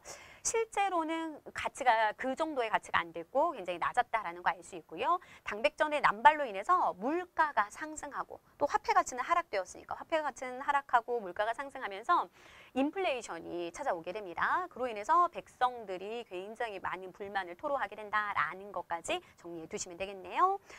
그러면 경복궁 중건과 관련된 내용 찾아보시면 될 것 같아요. 정답은 4번이 될 수 있겠습니다. 속대전의 편찬 배경을 알아본다. 속대전이라는 것은 영조 때 편찬된 법전이죠. 네, 삼정이정청이 설치된 이유를 파악한다. 삼정이정청은 삼정의 문란을 해결하고자 철종 때 설치가 된 것입니다. 그 다음에 백두산 정계비의 건립 목적을 살펴본다라고 나왔는데요. 이것은 숙종 때 우리 간도 지역을 놓고 청과 국경 분쟁이 있게 되자 관리를 파견해서 백두산 정계비를 건립하게 된 것이죠. 그 다음에 수신전과 휴량전이 폐지된 원인을 분석한다. 수신전과 휴량전이 폐지되게 된 거는 직전법으로 인해서. 직전법이 실시되면서 폐지가 된 거죠. 이것은 세조 때 일이고요. 관리가 죽으면 그 아내에게 또 그 부모가 다 죽으면 그 자식들에게 주었던 것이 휴량전인데 이것이 계속 세습되면서 토지가 또 부족해지자 직전법이 실시되면서 폐지가 된다라는 걸 기억해 두시면 되겠네요. 정답은 4번이 되겠습니다. 32번 문제 풀어보도록 하겠습니다. 다음 퀴즈의 정답으로 옳은 것을 고르라는 문제인데요. 일본의 황무지 개강권 요구에 반대하며 1904년에 결성된 애국 계몽운동 단체입니다. 맹렬한 시위를 전개하면서 마침내 일본의 요구를 철회시켰어요. 그래서 일본이 황무지 우리 안 쓰는 땅 지네가 개간해서 쓴다라고 얘기했는데 그것을 철회시키게 된 거죠. 성과가 있었던 단체입니다. 정답은 보안회가 되겠네요. 신민회는 1907년에 만들어져서 1911년까지 활동하고 해산당한 단체죠. 안창호, 이승훈, 양기탁 등이 만든 단체로 비밀 결사 단체였어요. 이것의 좀 중요한 점은 실력 양성 운동과 함께 또 무장 독립 투쟁을 같이 준비했다라는 걸 좀 알아두시고요. 그 후에는 1927년에 만들어진 신간회 자매 단체입니다. 신간회 자매 단체. 둘 다 민족 유일당 성격을 가지고 있는 거죠. 그래서 여성들의 여성 단체예요. 신간회 자매 단체로서 여성 단체예요. 그래서 이 근회에서는 여성들의 권익을 보호하기 위해서 여러 일들을 한다는 거 기억하시고요. 그다음 송죽회는 1913년에 만들어진 평양에 있는 평양 숭의여학교가 있어요. 평양 숭의여학교의 교사와 학생들 중심으로 만들어진 여성 독립운동 단체입니다. 독립협회는 1896년에 만들어지게 되었죠. 98년까지 활동하는 단체인데요. 이것은 1896년 아관파천 이후에 서재필을 중심으로 만들어진 우리나라 최초의 그런 민간 정치 사회 단체라고 보시면 될 수 있겠네요. 정답은 1번이 되겠습니다. 다음 33번 문제 볼게요. 다음 인물의 활동으로 옳은 것을 고르라는 문제인데요. 헐버트가 나와 있어요. 그는 3인필지라는 세계 지리서를 한글로 저술하고 어쩌고저쩌고 쭉 나와 있습니다. 헐버트만 알아도 풀 수 있는 문제였어요. 화폐 정리 사업을 주도하였다라고 나와 있는데요. 제1차 한일 협약이 1904년에 체결이 되면서 우리나라의 고문들을 파견해서 우리나라를 간섭하려고 했었죠. 그래서 재정 고문으로 온 사람이 메가타였고 그 다음에 외교 고문으로 온 사람이 스티븐스였습니다. 그 재정 고문 메가타가 실시한 정책이 화폐 정리 사업이었죠. 이것은 우리나라 화폐를 일본 제1은행권 화폐로 다 바꾸라는 것이었습니다. 그 다음에 대한매일신보의 사장을 지냈다. 이것은 영국인 베델이 되겠고요. 그 다음에 유경공원에서 학생들을 가르쳤다. 이것이 헐버트의 내용 맞네요. 유경공원은 우리나라 최초의 근대적 관립학교입니다. 정부에서 세운 학교예요. 그런데 여기에서 주로 이제 신지식과 외국어를 교육했는데 양반 자제들을 대상으로 이 외국어 교육할 때 이제 교사로 초빙해서 했던 인물이 헐버트가 되겠네요. 그다음에 서양식 병원인 광해원 설립을 주관하였다. 이것은 서양인 선교사 알렌이 되겠죠. 미국인이고요. 이 알렌이 갑신정변 때 이 광해원이 설립된 게 1885년이거든요. 나중에 제중원으로 이름이 바뀌는데 1884년에 갑신정변이 있었죠. 그 갑신정변 때 민영이 큰 부상을 당하게 됩니다. 그것을 치료해 주면서 고종에 굉장히 큰 신임을 얻게 돼요. 그래서 서양식 병원인 광해원을 설립하게 된 것 알렌이고요. 그다음 이화학당을 설립해서 근대식 교육을 보급한 인물은 미국인 선교사 스크랜턴이 되겠습니다. 정답은 3번이 되겠네요. 다음 34번 문제입니다. 밑줄은 이 지역을 지도에서 옳게 찾은 것을 고르라는 문제입니다. 이번 전시회는 고국을 떠나서 힘들게 살면서도 독립운동에 대한 지원을 아끼지 않았던 이 지역의 동포 삶을 알아보는 거래요. 포인트를 보면 이주가 시작이 되었고요. 사탕수수 농장에서 노동을 하게 되었대요. 사탕수수 농장에서 일했다 하면 하와이가 떠오르실 겁니다. 또 사진 결혼과 사진 신부들의 삶을 알아보자라는 거. 이것은 무엇이냐면 우리가 1900년대 초예요. 1900년대 초에 미국 그 정부의 요청이 있었어요. 하와이에서 이제 그 노동자들이 필요한데 한국에서 이민 와줄 것을 요청하게 됩니다. 그래서 많은 그 사람들이 이제 여기에 이민을 가게 되는데 주로 노동 일을 담당하니까 남성들이 갔겠죠. 나중에는 성비 불균형으로 인해서 결혼 문제가 진짜 발생하게 되는 거예요. 그래서 그 먼 거리를 왔다 갔다 할 수 없으니까 그냥 사진으로만 중매를 하는 거죠. 그래서 사진을 보고 이 사람이 마음에 들면 이제 가는 거죠. 하와이까지 가는 겁니다. 근데 젊었을 때 사진을 보고 가서 막 실망한 사람들이 그렇게 많았다라고 하죠. 그 하와이와 관련된 거예요. 박용만이 대조선 국민군단을 만들기도 했습니다. 이것도 항일 무장 단체예요. 하와이에서 만든 거고요. 진주만 공습, 진주만도 역시 하와이죠. 그래서 하와이 지역을 찾아주시면 되겠습니다. 정답은 라가 되겠네요. 다음 35번 문제입니다. 다음 조약이 체결된 이후에 사실로 옳은 것을 고르라는 문제입니다. 이번에 제정한 수륙무역 장정은 이게 굉장히 중요한 키워드 여기 나와 있죠. 중국이 속방을 우대하는 뜻이며 쭉쭉쭉 나와 있습니다. 이거 뭐 얘기하는 거예요? 조청, 상민, 수륙, 무역 장정을 지금 얘기하고 있는 것입니다. 이것은 1882년에 체결되었고요. 조선과 청나라 사이에서 체결이 된 거죠. 이전에 이것을 체결하게 된 사건을 좀 알아두셔야 되는데요.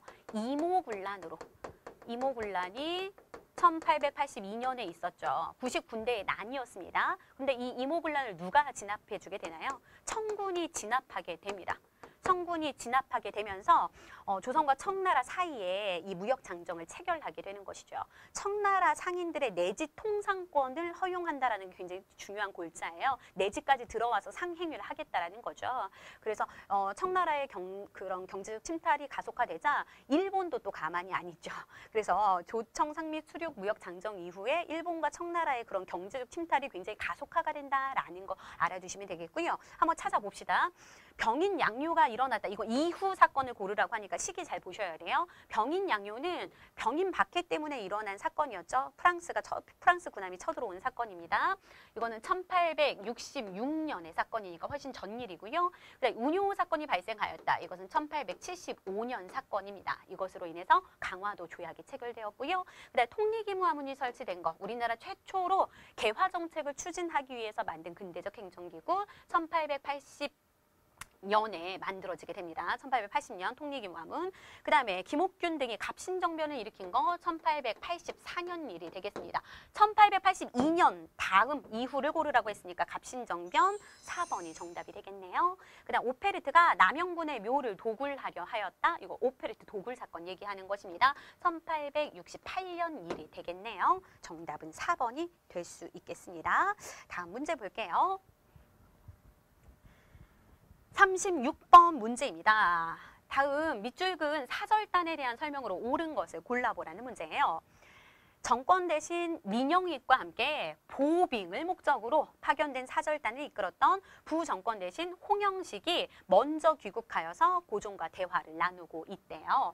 그 나라 정치제도는 어떠한가? 크게 입법부, 행정부, 사법부로 나뉘어져 있습니다. 삼권 분립제를 채택하고 있다는 거죠. 어디 얘기하는 겁니까? 미국 얘기하는 거죠. 그래서 대개 뭐 대통령이 나라 일을 다 합니다. 뭐 어쩌고 저쩌고 쭉 나와 있어요.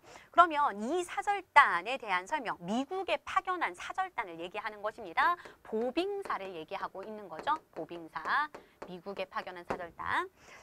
여기 보면 이 보빙을 목적으로라고 나와 있어요. 아주 중요한 힌트가 나와 있는데 무슨 조약이 체결되면서 조, 미, 수, 호, 통, 상, 조약이 1882년에 체결이 됩니다. 이것은 조선 책략으로 인해서 우리나라가 이제 미국과 연합할 것을 강조하고 있었죠. 그 책에서. 그래서 그 청의 알선으로 인해서 미국과 수교를 하게 되는 거예요. 그러면서 미국 공사가 우리나라를 이렇게 옵니다. 그거에 대한 담례로 다시 우리가 이제 미국을 가게 되는 거예요. 가게 되는 겁니다. 여기서. 그래서 그 의미가 보빙이에요. 담례로 이제 간다라는 의미입니다. 그러면 미국에 갔던 그 보빙사와 관련된 설명 한번 골라볼게요. 연행사라는 이름으로 보내졌다라고 나왔는데요. 연행사는 청나라에 파견한 사절단을 얘기하는 것입니다. 연행이 뭐냐면 연경이에요. 연경에 행차한다라는 거예요. 연경에 행차하는 사절단. 연경이 북경이죠. 청나라 수도죠. 그 다음에 조선책략을 처음 국내에 소개한 사람은 누굴까요? 김홍집이었습니다. 김홍집 수신사로 다녀온 사람이죠. 2차 수신사로 다녀온 김홍집에 의해서 소개가 되었다라는 걸 기억하시고요. 조선 책략의 내용은 잘 알 겁니다. 러시아를 막기 위해서 친중국, 결일본, 연미국 해야 된다는 거. 이것 때문에 조미소 통상조약 맺게 된다는 거예요. 그 다음에 미국 공사의 부임에 답해서 파견되었다. 그 답례로 보빙하게 되었다. 정답 3번이 되겠습니다. 그 다음에 조선과 일본 간의 문화교류 역할을 하였다. 이것은 개항 전에 통신사 있었죠. 조선시대 통신사. 우리의 그런 선진된 문물을 전해주는 사절단이었습니다. 외교 문화사절단, 통신사의 활동을 통해서 알 수 있고요. 기계국을 견학해서 무기제조 기술을 배웠다. 이거는 청나라로 파견한 영선사가 되겠습니다. 영선사, 청나라로 파견한 거고 이건 일본에 파견한 거죠. 그러니까 개항 전과 후가 좀 달라요. 알아두셔야 돼요. 개항 전 통신사는 우리의 선진된 문물을 전해주고 온 것이고 그 다음에 그 뒤에 개항 이후에는 개화 정책의 일환으로 수신사나 아니면 뭐 있어요. 조사 시찰단 이런 것은 일본의 그런 제도나 산업 이런 것들을 시찰하고 오게끔 한 것입니다. 반대죠. 그 다음에 37번 문제 보도록 할게요. 밑줄근 의거의 내용으로 옳은 것을 골라보라는 문제입니다. 이 기사는 3명의 신사가 장인환과 전명훈의 재판을 돕기 위해서 신문사에 성검을 기탁한 내용이래요. 장인환과 전명훈은 잘 알지 못하는 사이였음에도 불구하고 같은 날에 의거를 실행하였대요. 이 사건은 샌프란시스코 크로니클 그러니까 이 일간지입니다. 여기 신문인데 여기에서 큰 주목을 받았다. 샌프란시스코가 또 중요한 포인트가 될 수 있겠죠. 전명훈과 장인환이 어떤 의거 활동을 했었나요? 아까 앞에서 1904년에 제1차 한일 협약이 체결되었다라고 얘기했어요. 그러면서 재정고문과 외교고문을 파견하는데 재정고문으로는 메가타가 왔고 외교고문으로 파견된 사람이 스티븐스였습니다. 스티븐스. 그런데 이 스티븐스가 굉장히 친일적인 성향을 보였어요. 그래서 한국 니네가 일본의 지배를 받는 건 굉장히 은혜로운 일이야. 영광스러운 일이야. 니네에게 이완용이라는 그런 충신이 있는 것을 감사하게 여기고 행복하게 여겨야 돼. 너희에게 이런 이등 방문, 이토 히로부미가 니네의 통감으로 온 것을 니네 영광인 줄 알아 이것들아. 이런 식으로 말을 하게 되자, 이런 망언을 하게 되자 샌프란시스코에서 알지도 못하는 사람이 거기서 의거 활동으로 만나게 된 거예요. 장인환과 전명훈 의사의 의거 활동이 되겠습니다. 정답은 4번이 되겠네요. 일왕을 향해서 폭탄을 던진 인물, 도쿄 한복판에서 폭탄을 던진 인물 이봉창 의사가 되겠고요. 그 다음에 이토 히로부미를 처단한 것은 안중근 의사가 되겠습니다. 그 다음에 이완용을 습격해서 중상을 입힌 것은 이재명 의사가 되겠고요. 그 다음에 동양적식 주식회사에 폭탄을 투척한 인물은 나석주, 의열단의 단원이죠. 나석주는 의열단의 단원, 그 다음에 이봉창, 윤봉길은 한인 애국단의 단원이라는 것도 기억해 두셔야 됩니다. 그 다음에 38번 문제입니다. 밑줄근 개혁에 대한 설명으로 옳은 것을 골라보라는 문제예요. 양무호는 대한제국 정부가 추진한 개혁 때, 대한제국 정부가 추진한 개혁 무슨 개혁입니까? 광무개혁 얘기하는 거죠. 광무개혁. 이때 일본으로부터 쭉 나머지는 읽어보시면 되겠고요. 중요한 건 사료들이 되게 낯설 수 있어요. 이런 사료 내용을 다 알아야만 풀 수 있는 것이 절대 아닙니다. 항상 사료를 보고 키워드 찾는 연습을 하세요. 우리가 공부를 좀 했다면 익숙한 키워드들이 보일 겁니다. 그런 거에 이제 동그라미 치시고 아니면 밑줄 그으시고 그것과 관련된 내용을 고르시면 굉장히 빠르게 또 잘 풀 수 있을 거예요. 정확하게 풀 수 있을 겁니다. 균역법을 실시하였다라고 나왔는데요. 광무개혁 때 균역법인가요? 아니죠. 균역법은 영조 때 실시가 되었습니다. 아까 얘기했어요. 군포를 1년에 2필씩 내던 것을 한 필로 줄여준 제도였다라고 얘기했고요. 별기군을 창설하였다라고 나왔는데요. 이것은 별기군 창설은 1881년입니다. 신식 군대예요. 일본 교관 밑에서 일본의 그런 근대적 무기로 훈련받던 신식 군대였습니다. 이것 때문에 뭐가 일어났어요? 1882년에 이모군란이 일어나게 되었죠. 신식 군대와 구식 군대의 차별 대우 때문이죠. 그 다음에 구본신참을 표방하였다라고 했는데요.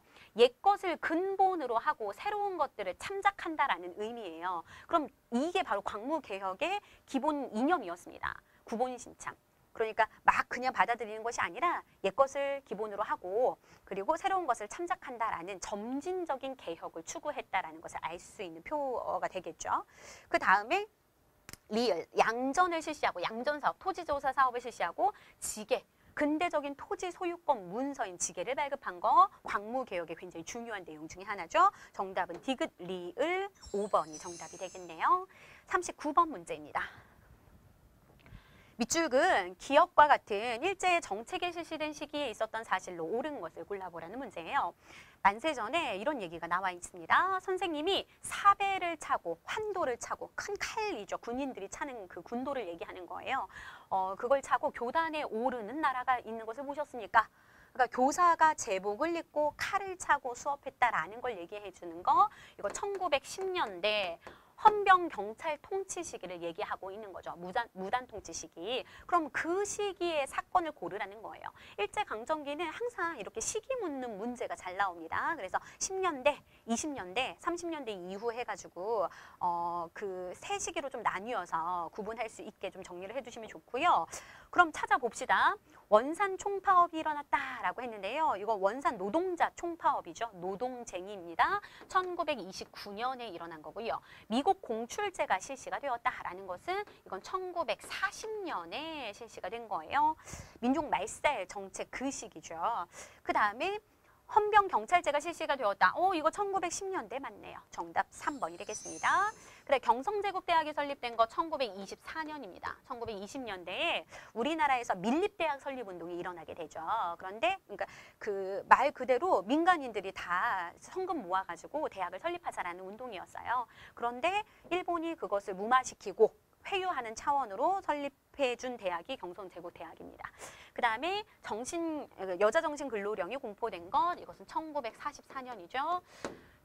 이 여자정신대라고 해가지고 이 여자들을 모집해가지고 강제 노동을 시켰던 것이죠. 그래서 여자정신근로령도 역시 그 병참기지화 이후, 그러니까 1938년 국가총동원법 이후에 실시가 된 그런 일들 중에 하나입니다.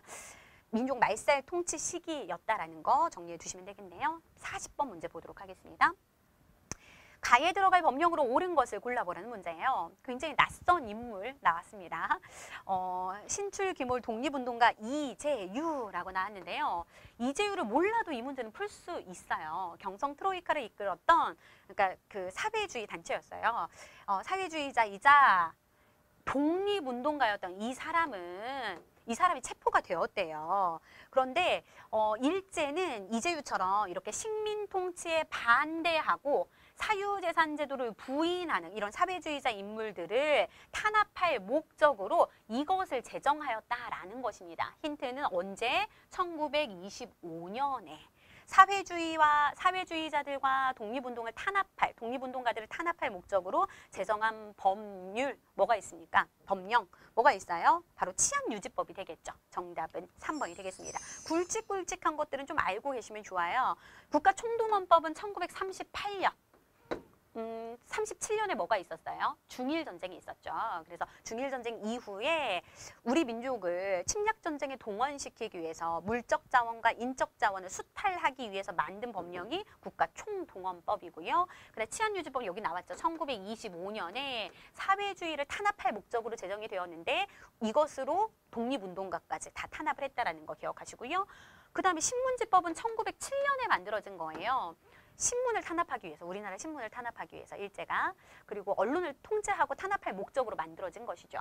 근데 국가보안법은 현대식입니다. 1948년 만들어진 것이고요.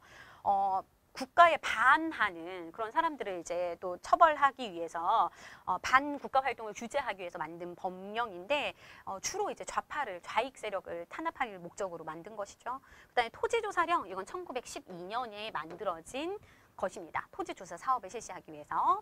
그 다음에 41번 문제부터 이어서 풀어보도록 할게요. 자, 이제 41번 문제 풀어보도록 하겠습니다. 가에 해당하는 책으로 옳은 것을 고르라는 문제인데요. 여기 보니까 좀 어려운 이름이 나와 있습니다. 량치차오가 쓴 책이래요. 우리나라 사람은 안 같죠? 판보이저우가 자신의 고국이 프랑스 식민지로 전락하는 과정에 대해서 구술하고 량치차오가 기록한 책이라는 것입니다. 판보이저우는 베트남 광복회를 이끌었던 베트남의 독립운동가죠. 그래서 베트남과 관련된 책이 소개되면 맞을 것 같습니다. 이것이 우리나라에서 이제 번역해서 큰 반향을 일으켰는데 그 이유는 판보이저우의 고국과 대한제국의 상황이 비슷하다라고 생각했기 때문인 것 같다라고 느낀 점을 소개하고 있어요. 이 베트남이 프랑스의 식민지가 되었다라는 건 알 겁니다.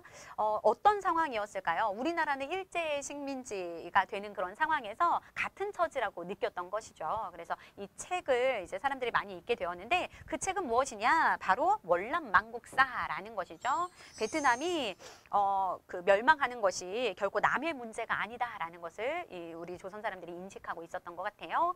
그 다음에 혈의 누, 지복유설 여러 가지가 나오는데 정리해보면 혈의 누는 이인직이 쓴 책이죠. 이인직이 쓴 신소설이 되겠고요. 그다음에 금수회의록도 신소설입니다. 이건 안국선이 쓴 책이죠. 1906년, 1908년에 쓰여진 책이고요. 지복유설은 조선시기 이수광에 의해서 쓰여진 실학의 선고자라고도 불리는 인물이죠. 약간 백과사전식의 책이 되겠고요. 연려신기술은 실기술은 이긍이기 쓴 조선시대의 뭐 정치나 문화 이런 것들을 쓴 그 사서예요. 개인적으로 쓴 사서입니다. 그 다음에 나머지 보기 정리했으니까 다음 문제 정답은 5번으로 체크하고 넘어가시면 되겠네요. 42번 문제입니다. 가에 들어갈 민족운동에 대한 설명으로 옳은 거 골라보라는 겁니다. 1920년대 국내 민족운동을 물어보고 있네요. 민족기업 육성을 통한 경제적 자립이 목적이었습니다. 토산품을 애용하고 자작운동, 우리가 만들어 쓰자라는 거죠. 그런데 자본가의 이익만 추구한다라는 그런 사회주의 계열의 비판도 있었습니다. 사회주의 계열에서의 비판도 있었고 내 살림 내 것으로를 구호로 외쳤어요. 조선 사람 조선 것 내 살림 내 것으로 뭐 얘기하고 있는 거예요? 물산 장려 운동을 얘기하고 있는 것이죠. 1920년대 일어난 민족운동이 되겠습니다. 의열단 결성에 영향을 끼쳤다. 이것은 1920년대인데 의열단은 언제입니까? 1919년에 만주에서 김원봉이 만든 항일무장단체죠. 틀렸고요. 그 다음에 조선물산장려회가 주도하였다. 맞는 설명이 되겠네요. 평양에서 조만식 주도로 이것이 이제 일어나게 됩니다. 그 다음에 김광재, 서상돈 등이 제창한 것은 이것은 국채보상운동이 되겠습니다. 국채보상운동. 많은 분들이 이 물산 장려운동과 국채보상운동을 많이 헷갈려들 하십니다. 이것은 1907년으로 국권 피탈 이전이에요. 일본의 진 빚을 우리의 힘으로 갚아보자라는 움직임이고 이것은 우리 물산을 우리가 쓰자, 우리 토산품을 애용하자, 국산품을 애용하자라는 움직임이에요. 헷갈리시면 안 되고요. 무호독립선언의 배경이 되었다라고 나오는데요. 무호독립선언은 1919년 우리가 3.1 운동이 있기 전 딱 한 달 전에 발표가 됩니다. 2월 1일에 만주에서 조소왕 선생, 박은식 선생 등 39명의 그 민족 독립운동가들이 모여가지고 1차 세계대전이 종전이 되었거든요. 그때. 그래서 그 시기를 맞추어서 발표한 게 무호독립선언이고요. 그다음 기회주의를 배격하자라는 것을 강령으로 삼았던 단체는 신간회가 되겠습니다. 비타협적 민족주의 세력과 사회주의 세력이 손잡은 최대 규모의 합법적인 항일 단체였어요. 1927년에 단체가 되겠습니다. 민족유일당 운동으로 만들어진 단체가 되겠네요. 다음 43번 문제입니다. 다음 인물 카드의 주인공으로 옳은 것 골라보래요. 백남훈 선생이 나와 있네요. 조선 사회경제사를 썼어요. 조선 사회경제사, 또 조선 봉건사회경제사라는 대표적인 책이 있고요. 한국사가 고대의 노예제 사회와 중세 봉건제 사회의 단계를 거치면서 발전하였다라는 것을 주장하면서 식민사학의 정체성론을 반박하고 있습니다. 식민사학에 대표적으로 뭐가 있나요?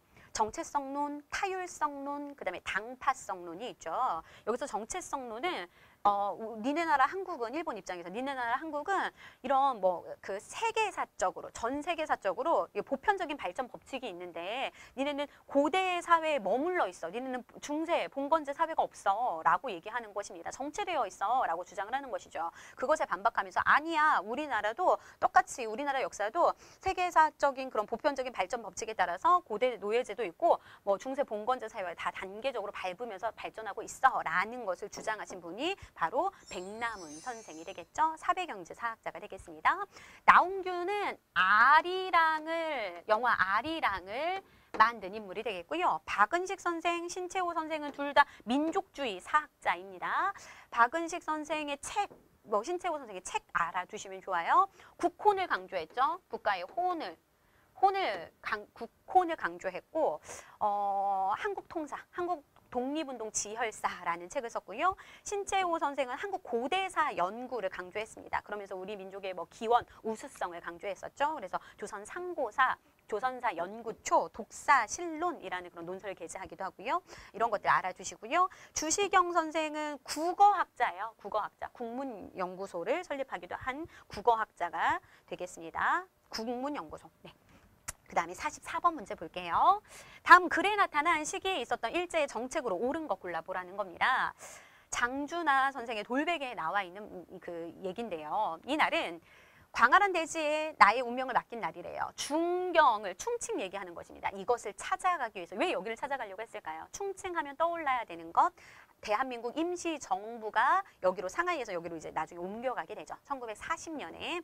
그래서 여기를 가기 위해서 대륙을 횡단합니다. 쭉 가는데 그런데 이때가 진화사변 제7주년 기념일이었대요. 진화사변은 중일전쟁을 얘기하는 것입니다. 여기 나와 있죠. 중일전쟁. 을 진화사변이라고 말한다라고 나와 있습니다. 그러면 이거는 약간 더하기를 해야 풀 수 있는 문제인데요. 중일전쟁이 언제였습니까? 1937년이었어요. 그러면 지금 이 시점은 어느 정도가 되었다라는 거예요? 1944년 정도가 되었다라는 것입니다. 7주년이니까요. 그래서 이 시기에 일어난 정책을 고르라는 거예요. 역시 일제강점기 시기 문제 묻고 있는 거죠. 10년대, 20년대, 30년대 이후의 문제를 묻고 있는 것입니다. 회사령을 제정한 거 이거 1910년대. 그 다음에 조선 태형령을 시행한 것도 이거 1910년대. 그 다음에 학도 지원병을 강제로 동원시킨 거 이거 1930년대 이후죠. 정확하게는 1943년이 되겠습니다. 그다음에 제1차 조선교육령을 발표한 것도 1910년대. 1911년이었고요. 그다음에 산미증식 계획을 처음으로 추진한 거 1920년대가 되겠습니다. 됐나요? 그래서 순서에 맞게 이렇게 보시면 시기를 보시면 이 시기니까 학도 지원병을 강제로 동원했던 그 시기 골라주시면 되겠네요. 즉 민족 말살 통치가 실시되었던 마지막 시기를 물어보고 있는 것이죠. 다음 문제 보도록 하겠습니다. 가나 독립군에 대한 설명으로 옳은 것을 골라보라는 문제입니다. 만주 지역의 항일 무장 투쟁이 나와 있는데요. 한국 독립당, 동만주에서 한국 독립당이 만들어졌고 그의 군대에 한국 독립군이 만들어지게 되죠. 그리고 남만주에서는 조선혁명당이 세워지고 조선혁명군이 만들어지게 됩니다.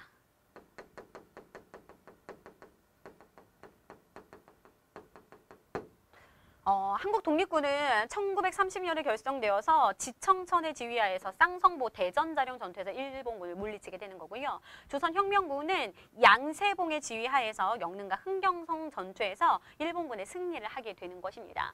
이 항일 무장투쟁 파트는요. 전체적인 스토리를 다 기억하셔야 돼요. 여기는 지금 딱 해서 이 부분만 기억하는 것이 아니라 20년대부터 쭉 끌고 오셔야 됩니다. 그래서 봉오동 청산리 대첩에서부터 여기서 이제 승리하자 간도참변이 일어나게 되고 그래서 독립군들이 밀산부에 직결해가지고 대한독립군단을 결성해서 자유시로 넘어가게 되죠. 그래서 이 자유시에서 또 여러 과정 거치고 자유시 참변을 당하게 되고 다시 만주로 내려와서 삼부를 결성하게 된다라는 거. 삼부 참의부, 정의부, 신민부를 결성하게 되죠. 그것이 이제 민족 유일당 운동으로 통합이 되는 겁니다. 근데 하나로 통합되는 것이 아니라 두 개로 통합이 되는 거예요. 이렇게 통합이 되는 거죠. 북만주 지역의 한국 독립당, 남만주 지역의 조선혁명당으로 통합이 된다라는 거. 이때부터는 이제 한중 연합 작전이 전개가 되게 됩니다. 1930년대예요. 이것이 그래서 1930년대 쌍성보, 대정자령, 그다음에 영릉과 흥경선 전투 이런 것들이 나오면 한중 연합 작전을 기억하셔야 돼요. 왜 중국과 연합해서 작전을 펼칠 수 있었냐? 31년에 만주사변이 있었죠. 그래서 만주사변으로 그 만주 지역에 있는 많은 중국인을 일본인이 학살하게 됩니다. 일본이 학살하게 되자 이제 만주 그 지역에 있는 중국인들도 우리와 같은 편이 되는 것이죠. 그래서 같은 입장이 되어서 싸우게 되는데 중국의 호로군과 같이 연합해서 싸웠던 전투, 쌍성보 대전자령. 그 다음에 중국의 의용군과 같이 연합해서 싸웠던 전투, 영릉과 흥경성 전투가 있겠습니다. 그래서 30년대 그걸 알아두셔야 돼요. 정답은 5번이 되겠네요. 한중 연합작전을 전개하였다라는 것. 자유시 참변으로 큰 타격을 입었다라는 것은 자유시 참변 있기 전에 만들어진 게 뭐였어요? 아까 독립군 부대가 밀산부에 직결해서 대한독립군단을 만들었다라고 얘기했습니다. 대한독립군단. 서희를 총재로 하는 대한 독립군단이 있었는데 그것이 자유시로 가서 많은 타격을 입게 되는 것이죠. 그 다음에 조선혁명선언을 활동 지침으로 삼았던 것은 의열단이 되겠습니다. 의열단. 김원봉이 1919년에 만든 항일무장단체고요. 그 다음에 우금치 전투에서 패배한 후 와해되었다. 이것은 동학농민운동 얘기하고 있는 거죠. 동학농민군.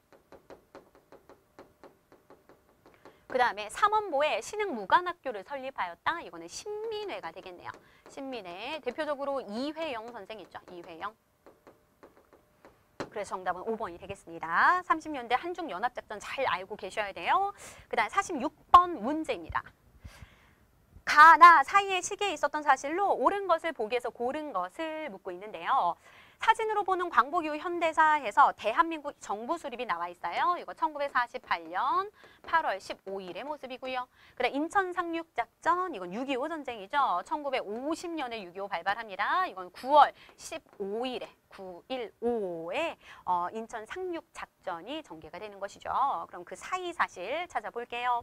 농지개혁법을 제정한다. 이승만 정부죠. 이승만 정부 언제입니까? 1949년 일이니까 사이에 있었던 사건 맞고요. 그 다음에 금융실명제, 이것은 김영삼 정부가 되겠습니다. 김영삼. 1993년 일이니까 이거 훨씬 뒤의 일이고요. 반민족행위 처벌법을 제정한 거, 이것도 이승만 정부죠. 1948년 9월에 만들어지게 되고요. 그 다음에 1차 미소공의를 개최하는 거, 이것은 1946년이거든요. 1차는. 그럼 이건 미군정 시기가 되겠습니다. 미군정 시기로 이 앞일이 되겠네요. 이건 1946년. 정답은 기역과 디귿이 정답이 될 수 있겠습니다. 그다음 47번 문제 볼게요. 다음 상황 이후에 전개된 사실로 옳은 것을 골라보라는 문제입니다. 정부 내각 책임제 헌법 공포라고 나와 있는데요. 내각 책임제가 나와 있습니다. 정부는 국회에서 이송해온 내각 책임제 개헌안을 국무회의에 의결을 거쳐서 정식적으로 공포를 하였대요. 그리고 새로운 헌법에 따라서 참의원과 민의원 선거를 하고 뭐 할 것이다라고 발표를 했다라고 하는데 이 상황 이후에 전개된 사실로 옳은 것을 고르라는 겁니다. 그러면 내각 책임제 헌법이 개헌된 게 언제예요? 3차 개헌 때죠. 3차 개헌. 뭐 이후입니까? 4.19 혁명 이후예요. 4.19 혁명으로 인해서 이거 1960년에 일어났죠. 이승만이 하야하게 되고 난 다음에 허정, 과도 정부가 들어섭니다. 허정, 과도 정부가 들어서게 되고 여기서 이제 3차 개헌을 하게 되는데 이때 개헌안이 바로 내각 책임제였어요. 그리고 이제 양원제 국회로 가자라는 거였죠. 그리고 난 다음에 그 다음에 선출된 게 윤보선 대통령이었고요. 그다음 내각 책임제를 선택했으니까 그 내각을 이끌어갈 장면이 총리로 선출이 됩니다. 그래서 총리로 임명이 되죠. 그래서 윤보선 장면 그 관련된 내용이 나와주면 될 것 같아요. 그래서 장면이 국무총리에 인준이 되었다라는 거. 그래서 장면 내각 책임제가 이제 형성이 되는 겁니다. 그러면 그 이후니까 3번이 정답이 되겠고요. 50총선거는 언제입니까? 1948년 5월 10일에 일어난 우리나라 최초의 보통선거라고 볼 수 있겠죠. 이로써 재헌국회가 구성될 수 있었습니다. 그 다음 이승만 대통령이 하야하였다. 이거 1960년 일이에요. 4.19 혁명 이후에 4월 달에 하야하게 되죠. 그 다음에 좌우합작위원회가 결성되었다라고 나왔는데 이것은 46년, 아까 1차 미소공의가 있었고 2차 미소공의가 47년에 열려요. 그 사이에 이승만이 정읍 발언을 하게 됩니다. 정읍 발언은 남한 단독정부 수립을 주장하는 발언이었어요. 그 발언이 나오자마자 좌우합작위원회가 결성이 되는 겁니다. 1946년에. 왜냐하면 그러다 보면 진짜 우리 민족이 분단될 수 있겠다라는 것을 이제 직감을 한 거죠. 그래서 이렇게는 안 되겠다 해서 좌우합작위원회가 결성이 되는 거고요. 중도 좌파, 중도 우파를 중심으로 여운형, 김규식 선생을 중심으로 좌우합작위원회가 결성이 됩니다. 그다음 신탁통치 반대운동이 전개된 거, 이것은 1945년 12월 모스크바 삼국외상회의가 열리게 되죠. 그 모스크바 삼국외상회의의 내용 3가지를 알아두셔야 돼요. 한국의 민주적인 임시정부 수립한다라는 거, 또 그것을 위해서 미소공동위원회 개최한다라는 거, 또 한국의 신탁통치를 실시하자라는 내용, 이 3가지 내용이 발표가 되자, 결정이 되자 신탁통치 반대운동이 전개가 되게 된 거죠. 바로. 그 다음에 48번 문제 보도록 하겠습니다. 가헌법에 대한 설명으로 옳은 것을 골라보라는 겁니다. 이곳은 민주화의 성지로 불리는 명동성당입니다. 라고 나와 있어요.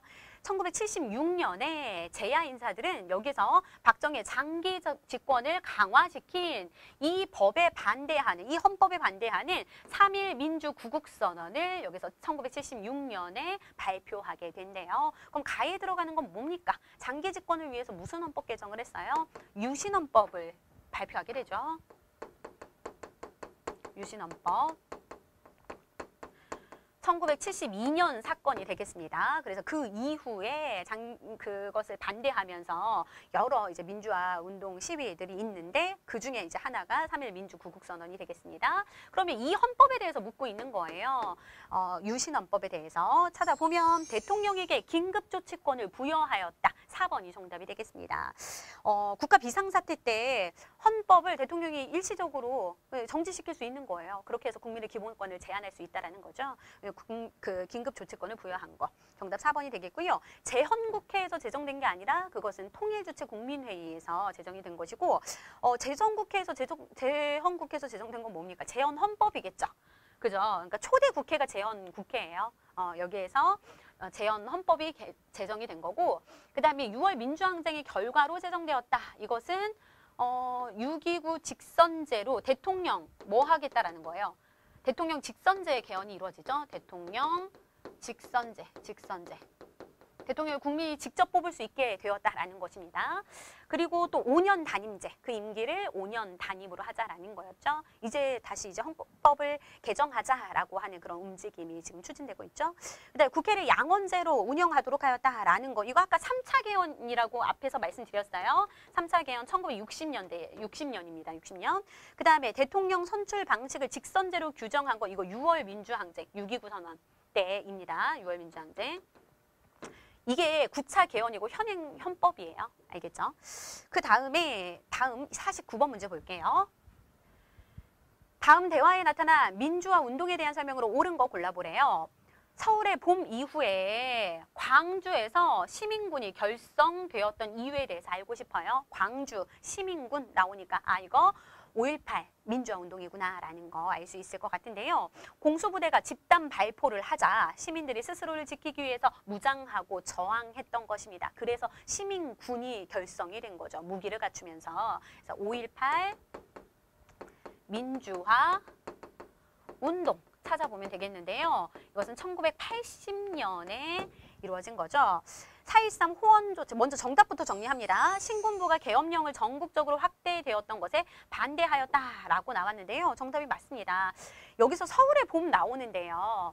언제부터 거슬러 가볼까요? 1979년에 12.6 사태로 박정희 대통령이 피살 당하게 되는 겁니다. 김재규의 총을 맞고 피살 당하게 되고 그해 12월 12일에 또 12.12 사태가 벌어지게 되죠. 이제 그 장기 독재가 끝나고 18년 동안의 장기 독재가 끝나고 이제 민주화가 찾아올 줄 알았는데 다시 신군부가 쿠데타를 일으키고 권력을 장악한 사건이었어요. 이건 이제 전두환 중심의 신군부를 얘기하는 겁니다. 그래서 1980년에 서울의 보험이라고 하는 물론 이제 이후부터 쭉 있었지만 민주화 운동이에요. 그래서 뭐 신군부의 퇴진과도 함께 그 민주화를 요구하는 그런 움직임이었죠. 그것이 쭉 지속화되다가 5월 17일에 계엄령을 전국적으로 이제 확대시키게 되자 5.18 민주화 운동이 광주에서 이제 벌어지게 되는 겁니다. 그래서 이 순서를 이 전체적인 순서를 기억하시면 좋을 것 같고요. 정답은 5번이 되겠습니다. 4.13 호원 조치에 저항한 것은 무엇이에요? 이것은 6월 민주항쟁이죠. 국민들이 헌법을 개정하라고 요구하죠. 전두환 대통령에게. 근데 4.13 호원 조치는 아니 기존의 헌법을 수호할 건데 라고 얘기하는 거죠. 기존의 헌법 그냥 그대로 가겠다라는 거죠. 그래서 이제 그거에 반대하면서 6월 민주항쟁이 일어나게 된 거고 그로 인해서 대통령 직선제 개헌이 이루어지게 된 겁니다. 6.29 민주화 선언을 통해서. 3.15 부정선거가 발단이 되어서 일어났다. 4.19 혁명. 이거는 1987년이고요. 4.19 혁명은 1960년이 되겠습니다. 1960년. 그 다음에 박종철과 이한열의 희생으로 확산되었다. 이거 6월 민주항쟁이에요. 그 다음에 굴욕적인 한일 회담의 중단을 요구하였다. 이거 6.3 항쟁, 6.3 시위 얘기하는 거죠. 이거는 1964년에 한일 회담이 개최되려고 하자 그것을 이제 한일 회담을 반대하면서 이제 6.3 시위가 벌어지게 되는 것입니다. 그 다음에 이제 마지막 50번 문제 풀어보도록 하겠습니다. 다음 검색창에 들어갈 세시풍속에 먹는 음식으로 가장 적절한 것을 고르라는 문제예요. 세시풍속과 관련된 문제가 나왔는데 쉬운 문제가 나왔습니다. 1년 중 밤이 가장 긴 날이므로 귀신의 기운이 강해진다고 믿었대요. 그래서 귀신을 쫓는 음식을 나누어 먹고 부적 쓰기를 하면서 보냈는데 1년 중에 밤이 가장 긴 날이니까 언제예요? 동지 때를 얘기하는 것입니다. 양력으로 하면 12월 한 22일에서 23일경 그 정도가 될 수 있는데요. 그때 이제 붉은 음식을 먹어서 귀신을 쫓는다라고 해서 팥죽을 만들어 먹었었죠. 송편은 추석 때 주로 먹는 음식. 그 다음에 화전은 삼진날이라고 해서 음력 3월 3일입니다. 그때 만들어 먹었던 음식. 신선로는 궁중 음식이죠. 궁중 음식이고 탕평채와 관련된 인물은 영조 기억하시면 되겠고요. 영조가 탕평책을 논의하면서 이제 처음 처음 등장한 그런 음식이 탕평채가 되겠습니다. 여기까지 오늘 모든 문제를 풀어봤습니다. 네, 여기까지 해서 한국사능력 검정시험 중급 38회 모든 문제를 풀어봤습니다. 어떠셨나요? 제가 앞에서 말씀드린 것처럼 좀 사료는 낯설어도 키워드만 우리가 잘 알면 풀 수 있는 문제가 많다라고 말씀드렸는데 그런 문제들이 정말 많았죠. 그래서 중요한 핵심 키워드를 중심으로 열심히 개념 정리해 주시길 바라겠고요. 기출 문제와 그리고 우리 교재 기출 외전 이 교재를 이용해서 열심히 공부하셔서 다음 시험에서 모두들 합격의 영광을 누리시길 바라겠습니다. 저는 그럼 다음 회차 해설 강의에서 또 다시 만나 뵙도록 할게요. 지금까지 엠베스트 한국사 강사 한유진이었습니다. 감사합니다.